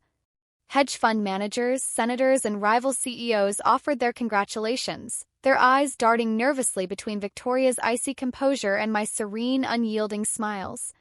I navigated the conversations flawlessly, recalling financial statistics, market trends, and architectural developments I had memorized from Victoria's archives. By the time the main course was cleared, it was abundantly clear to everyone in the room: Victoria Sterling had not married a trophy. She had married a co-ruler. As the orchestra began to play a slow, sweeping waltz, signaling the opening of the dance floor, Victoria stood up and offered me her hand. "Dance with me," she commanded softly. I placed my hand in hers, letting her guide me down from the dais and onto the polished marble floor. Crowd immediately stepped back, giving us a wide berth. Victoria pulled me close, her hand resting firmly on my lower back, right over the line of black diamonds on my dress. My hand rested on her shoulder, the fabric of her bespoke suit incredibly soft beneath my fingertips. We moved together seamlessly, as if we had been doing this our entire lives. "You survived the gauntlet," Victoria whispered, her eyes never leaving mine as we swept across the floor. "I have watched 3 different banking executives physically flinch when you corrected their market projections." "I merely pointed out the flaws in their foundation," I smiled, the intoxicating scent of her bergamot and cedar perfume wrapping around me. "I have never been more captivated," she breathed, pulling me just a fraction of an inch closer, erasing the remaining space between us. The heat of her body was a stark contrast to the cold, calculating persona she wore for the rest of the world. "But I have had enough of sharing you with these vultures for one night." "We are leaving?" I asked, my heart doing a sudden violent flip in my chest. "The helicopter is waiting," Victoria confirmed, executing a flawless turn that sent the heavy white silk of my train spiraling around our feet. "But there is one final piece of business you must attend to before we depart." She nodded subtly toward the edge of the dance floor. My mother was standing there, her eyes fixed on us with a desperate, calculating hunger. The music faded, and Victoria gracefully led us to the edge of the floor, stopping directly in front of the matriarch of the Hayes family. "Victoria, darling," my mother practically purred, her voice dripping with artificial sweetness as she completely ignored her previous hostility. What a spectacular evening! The entire city will be talking about this for decades. And Olivia, you look acceptable. Speak quickly, Mrs. Hayes, Victoria said, her voice dropping 10 degrees, slicing through my mother's pleasantries like a blade. My wife and I are departing. My mother swallowed hard, her eyes darting to me. Well, I just thought now that we are officially family and the merger is complete, it would be the perfect time to discuss Chloe's future. With the new subsidiary branches opening in Europe, a regional director position would be perfectly suited for her. And of course, an adjustment to our monthly stipend, given our new elevated social standing. Cold, heavy silence fell over us. I looked at the woman who had spent my entire life making me feel small, invisible, and utterly unworthy of attention. I looked at her and I felt nothing but a profound, absolute calm. "No," I said quietly. My mother blinked, clearly not expecting that answer. "No? Olivia, don't be ridiculous. You are the wife of the CEO. You can just ask." "I don't need to ask," I interrupted, stepping forward, forcing my mother to take a step back. "I am a full partner in this empire. And as a partner, I am telling you no. Chloe will not receive a manufactured position she is vastly unqualified for. And your stipend will not be increased by a single penny. You received exactly what was outlined in the contract, salvation from bankruptcy. Nothing more." "You vindictive little," my mother hissed, her true nature finally snapping to the surface. "Careful," Victoria interjected, her voice a low, terrifying growl as she stepped up right behind me, her hand resting heavily on my hip. "Finish that sentence, and I will freeze every asset the Hayes Corporation currently possesses. You will walk back to your table. You will finish your champagne. And you will not attempt to contact my wife again unless she requests it.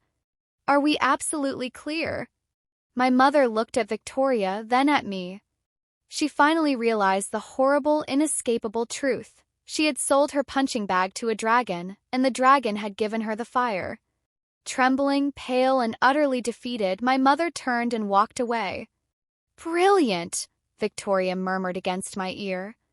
"Let's go home." We bypassed the rest of the reception, slipping out through a side exit and into the waiting black SUV that drove us the short distance to the estate's helipad. The storm had broken, leaving behind a crisp, violently clear night sky scattered with brilliant icy stars. The helicopter flight was short, traveling further up the jagged coastline until we reached a completely secluded, private peninsula. Perched on the very edge of the cliff was a structure that made my architectural heart stop entirely. It was a masterpiece of modern design, a sprawling, multi-level fortress made almost entirely of reinforced glass, matte black steel, and dark natural wood. It looked like a beacon of light suspended over the dark, churning ocean. "The glass fortress," Victoria said quietly as the helicopter touched down on the landing pad. "I had it built 3 years ago. Very few people know it exists. There is no staff here tonight. Only us." My breath hitched. The implication of absolute isolation, of being entirely alone with this terrifying, magnificent woman, sent a rush of adrenaline straight to my core. We stepped out into the cool night air, Victoria carrying our bags with ease.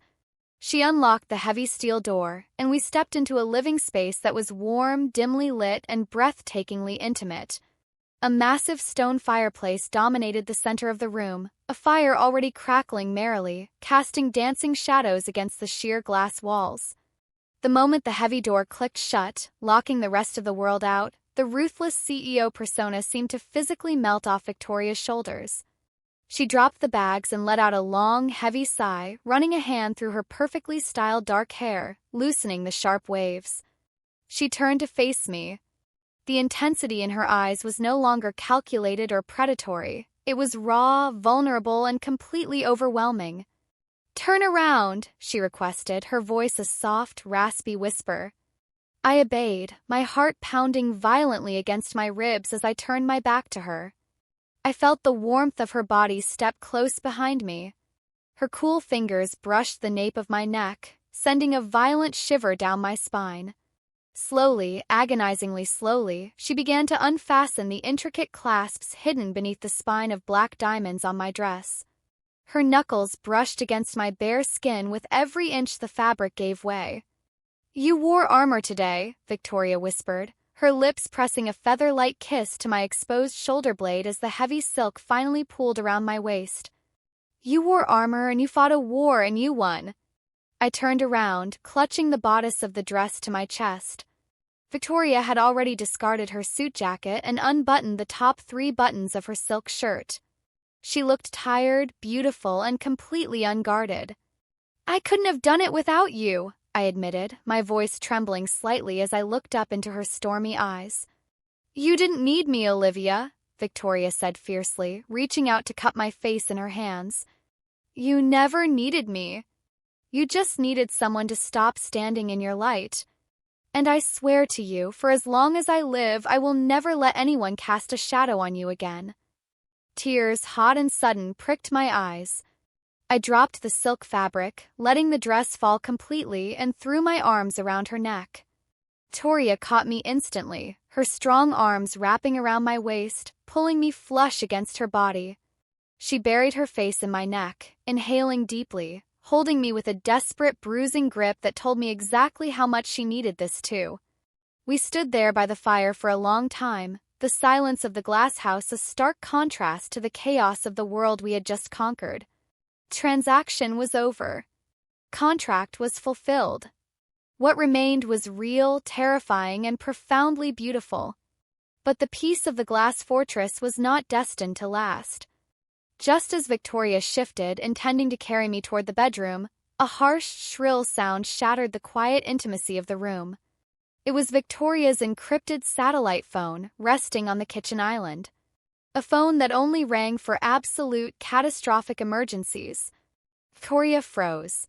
Her jaw tightened, the familiar, cold mask of the CEO snapping back into place in a fraction of a second. She gently pulled away from me, walking over to the island and pressing the glowing green button. "Speak," she commanded. I watched as the color slowly drained from Victoria's face. Her stormy eyes darkened into black clouds. "When?" she asked, her voice deadly quiet. "Are the SEC involved?" "Fine. Lock down the building. I will deal with it."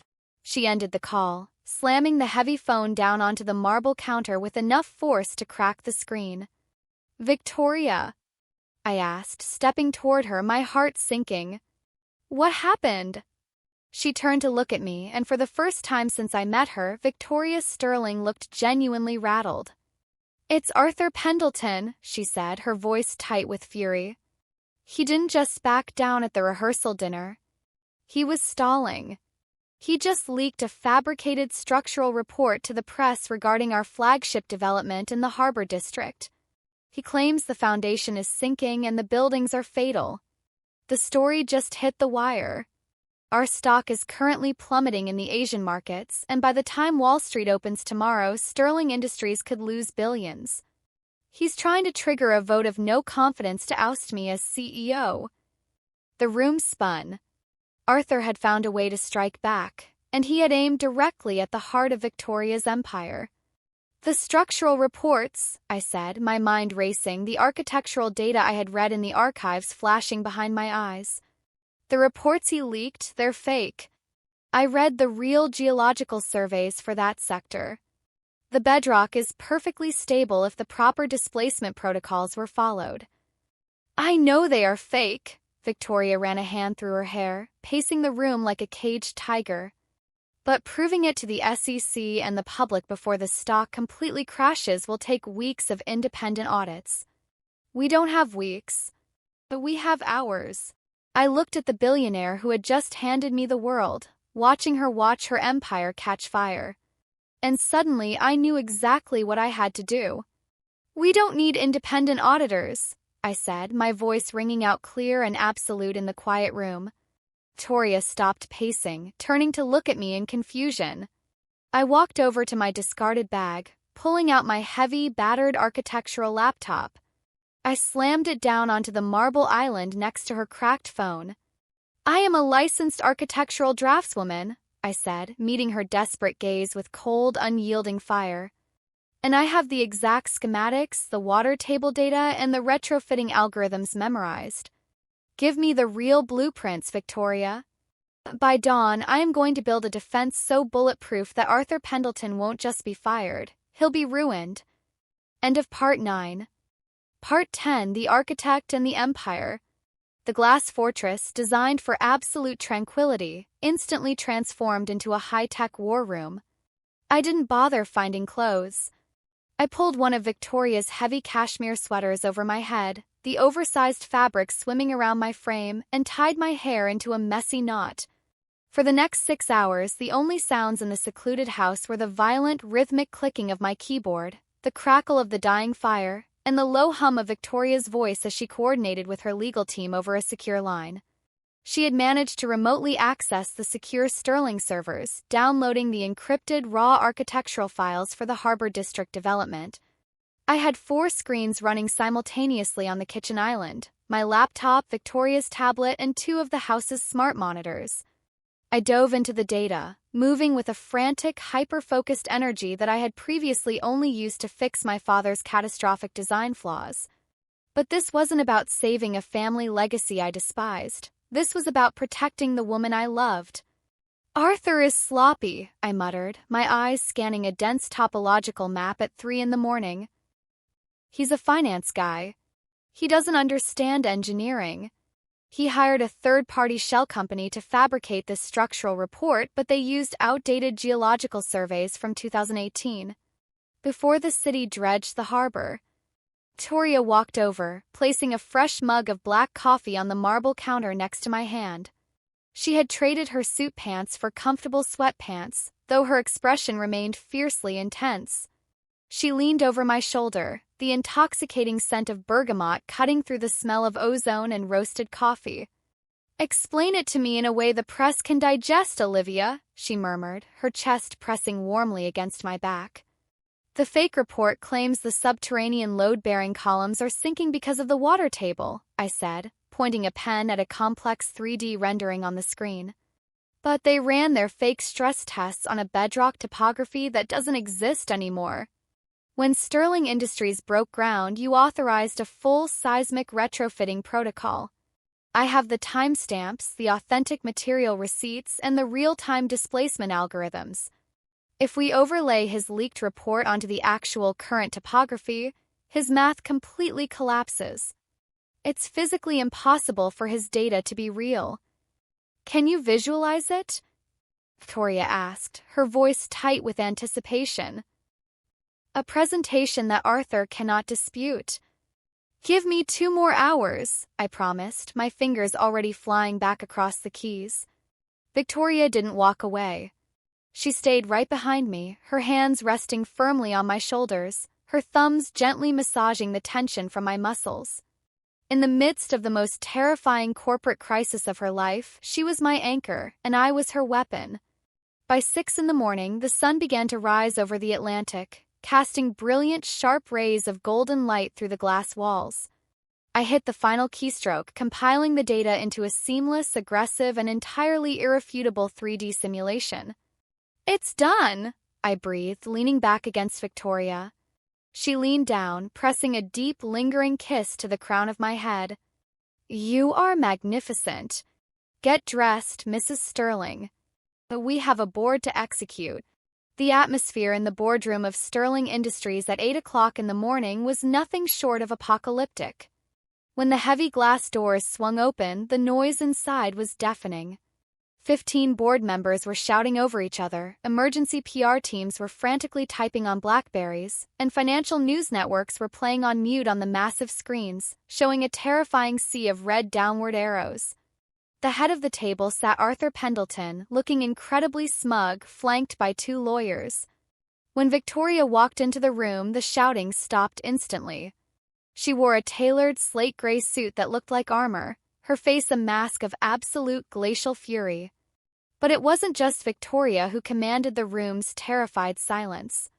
It was the fact that I was walking 1 step behind her, wearing a sharp black blazer, carrying a silver laptop, and looking just as lethal. Victoria, Arthur said, standing up and attempting to project an air of false sympathy. I am sorry to call this emergency session on the morning after your wedding, but as you can see, the situation is critical. The leaked structural report has destroyed investor confidence. The stock is in freefall. The board has convened to officially request your immediate resignation to mitigate the fallout. Victoria didn't even blink. She walked slowly to the head of the table, placing her hands on the leather back of her chair. You requested my resignation, Arthur? Victoria purred, her voice low and dangerous. How remarkably ambitious of you. However, you seem to have made a fatal miscalculation. The numbers don't lie, Victoria, Arthur scoffed, gesturing to the television screens. The harbor project is a death trap. You cut corners and now we are all paying the price. You're right about one thing, Mr. Pendleton, I said, stepping out from behind Victoria and walking directly to the media console at the center of the room. The numbers do not lie, but forged documents do. I plugged my laptop into the mainframe. Instantly, the financial news was wiped from the massive screens, replaced by the stark, hyper-detailed architectural simulation I had built in the glass fortress. Arthur's smug smile faltered. What is this? This is a board meeting, not a college architecture class. This is the undeniable proof of your corporate treason, I interrupted, my voice cracking through the room like a whip. I tapped a key, and a brilliant red wireframe of Arthur's fake report overlaid the blue wireframe of the actual harbor project. The report leaked to the press claims catastrophic foundation failure. I addressed the stunned board members, projecting my voice with absolute authority. However, the data utilized in this leak relies on topographical surveys from 2018. As you can see on the screen, the mathematical models failed to account for the $40 million seismic retrofitting protocol Ms. Sterling implemented last year. The leaked report is not just inaccurate, it is a mathematical impossibility. I hit another key. The screen split, showing a side-by-side comparison of the fake vendor signatures and the real encrypted timestamps of our actual construction materials. It takes an architect to spot a structural lie, I continued, staring directly at Arthur, who was now sweating profusely. The documents leaked to the press were fabricated by a shell company. A company that, according to IP routing and financial wire transfers, is directly linked to an offshore account. The room was so quiet you could hear a pin drop. Victoria stepped forward, entirely taking over the kill. An offshore account based in the Cayman Islands, registered under the name Apex Holdings. Arthur practically collapsed back into his chair, all the blood draining from his face. The rest of the board gasped, looking at Arthur as if he had just grown a second head.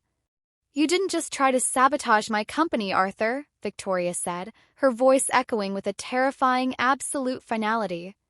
You committed wire fraud, corporate espionage, and market manipulation. The SEC is not investigating me this morning. They are investigating you. Right on cue, the heavy glass doors to the boardroom opened again. 2 federal agents in dark suits stepped into the room, flanked by Sterling Industries security. Arthur Pendleton, the lead agent said, holding up a badge. We have a warrant for your arrest. Arthur didn't fight. He couldn't. He looked at Victoria, entirely broken, and then his eyes drifted to me. The invisible draftswoman he had mocked at the gala had just demolished his entire life. As the agents hauled him out of the room, his lawyers scrambling desperately behind him, the remaining board members sat in paralyzed silence. Victoria slowly turned her head, her stormy gray eyes scanning the terrified executives. Are there any other requests for my resignation? She asked, her tone deceptively light. Silence. Excellent, Victoria smiled coldly. The PR team will distribute my wife's architectural findings to the major networks immediately. Trading will be halted for 2 hours, and by noon our stock will not only recover, it will skyrocket based on the transparency of our engineering protocols. This meeting is adjourned. An hour later, the chaos had been delegated. Press was eating out of the palm of our hands, the stock market was already correcting itself, and the board of directors had practically bowed as we left the room. Victoria and I retreated to her massive corner office executive suite. The moment the heavy wooden doors clicked shut, locking the corporate world outside, the tension finally snapped. Victoria tossed her blazer onto the leather sofa and turned to me. Cold, ruthless CEO vanished entirely, replaced by a woman whose eyes were dark, wild, and burning with a profound, overwhelming devotion. Before I could say a word, she crossed the room in 3 long strides, pinning me back against the heavy mahogany door. Her hands grabbed the lapels of my blazer, pulling me flush against her body, and she crashed her lips down onto mine. It was a desperate, fierce kiss, fueled by adrenaline, lack of sleep, and the sheer intoxicating high of absolute victory. I gasped into her mouth, my arms wrapping tightly around her neck, pulling her closer. I tasted coffee, triumph, and the undeniable fire of a woman who had just watched her partner conquer her enemies. "I have never," Victoria breathed heavily, pulling back just enough to look into my eyes, her forehead resting against mine, "in my entire life seen anything more spectacular than you standing in that boardroom." "I told you," I whispered, my heart hammering against my ribs. "I am the architect of our future. No one is going to tear down our foundation." Victoria let out a soft, shuddering breath, her hands sliding down to cup my waist. "They thought I married a pawn to appease them. They have absolutely no idea that I married the only person in the world who is more dangerous than I am." "Are you scared?" I teased, a wicked smile playing on my lips. Victoria's eyes darkened, her thumb gently tracing my lower lip. "I am terrified. And I have never been more in love." The words hung in the air, heavy and absolute. It was the first time she had said it, but it didn't feel like a revelation. It felt like a truth that had existed since the moment she looked at me across my family's dining table. "I love you too," I murmured, leaning up to kiss her again, slower this time, pouring every ounce of the gratitude, the passion, and the fierce loyalty I felt into the touch. When we finally broke apart, we walked over to the floor-to-ceiling windows, our hands tightly interlaced. Below us, the city of New York stretched out in every direction, a sprawling grid of glass, steel, and ambition. My sister had faked an illness because she was terrified of the dragon. My parents had sold me to the dragon to save their own skin. They thought they were sending me to the slaughter. They were wrong. I leaned my head against Victoria's shoulder, feeling the heavy, cold weight of the black diamond on my finger resting against her warm hand. We stood there, 2 queens in a fortress of glass, looking out over the empire we had just secured. I used to be Olivia Hayes, quiet one, the invisible understudy who faded into the beige wallpaper. But as I stood beside the most powerful woman in the city, I knew that girl was gone forever. I was a sterling now, and the world was ours. End of part 10. Wow, just wow. What an absolute roller coaster. Welcome back to reality, everyone. You are listening to your GL girlfriend, and I just want to take a massive breath with you all after that intense finale. Thank you so much for sticking with me through all 10 parts of this incredible journey. If you are still here listening to my voice, you are the true MVPs of this channel. Let's just take a moment to unpack everything that just happened because my heart is still pounding from that boardroom scene. This story started out feeling like a classic forced proximity arranged marriage trope, but it turned into something so much deeper and more powerful. First of all, can we talk about Olivia's phenomenal character arc? It is absolutely breathtaking. She started as this quiet, invisible sister, constantly pushed into the shadows by her demanding parents and her golden child sister, Chloe. But the moment she looked Victoria in the eye and told the truth about Chloe faking that illness, that was the spark. The beautiful thing here is that Victoria didn't just give Olivia power. Victoria simply removed the people who were standing in her light. Olivia already had that brilliance inside her. Her architectural background wasn't just a quirky hobby. It was the exact weapon they needed to save the Sterling Empire. And then there is Victoria Sterling. On paper, she is the terrifying, ice-cold billionaire CEO that everyone warned us about. But the way she saw Olivia, truly saw her, when no one else in her own family did, that completely changed the game. Victoria wasn't looking for a trophy wife to look pretty for the cameras and stay out of her way. She wanted a partner. Curler. The moment she handed Olivia the key to the private archives, it wasn't just about corporate trust. It was about surrendering her heavy armor to the one person brave enough to hold it. I really want to know what you guys think about all of this, so get comfortable, head down to the comments section, and let's chat. I have a few questions for you. First, what would you have done if you were in Olivia's shoes during that first fateful dinner? Would you have covered for your sister to keep the peace, or would you have exposed the truth just like Olivia did? Second, which scene gave you the most chills? For me, it was definitely the dark Gothic wedding ceremony during the thunderstorm, and of course Olivia completely destroying Arthur Pendleton with her 3D structural models in front of the entire board. And finally, what do you think is going to happen to Chloe and the parents now that they are completely cut off from the new sterling power dynamic? Do you think they finally learned their lesson, or are they going to try and plot some sort of comeback? I love reading your theories and thoughts, so please do not hold back in the comments. If you loved this story as much as I loved sharing it with you, please do me a massive favor and smash that like button. Tells the algorithm that you enjoy this kind of high-stakes girl love content, and it helps the channel grow so we can keep bringing you more amazing stories. If you haven't already, hit that subscribe button and turn on the notification bell so you never miss out on our next thrilling romance. Thank you again for spending your time with your GL girlfriend. You guys are the absolute best community on this platform. Stay safe, stay confident, and remember, never let anyone stand in your light. I will see you all in the next video. Bye.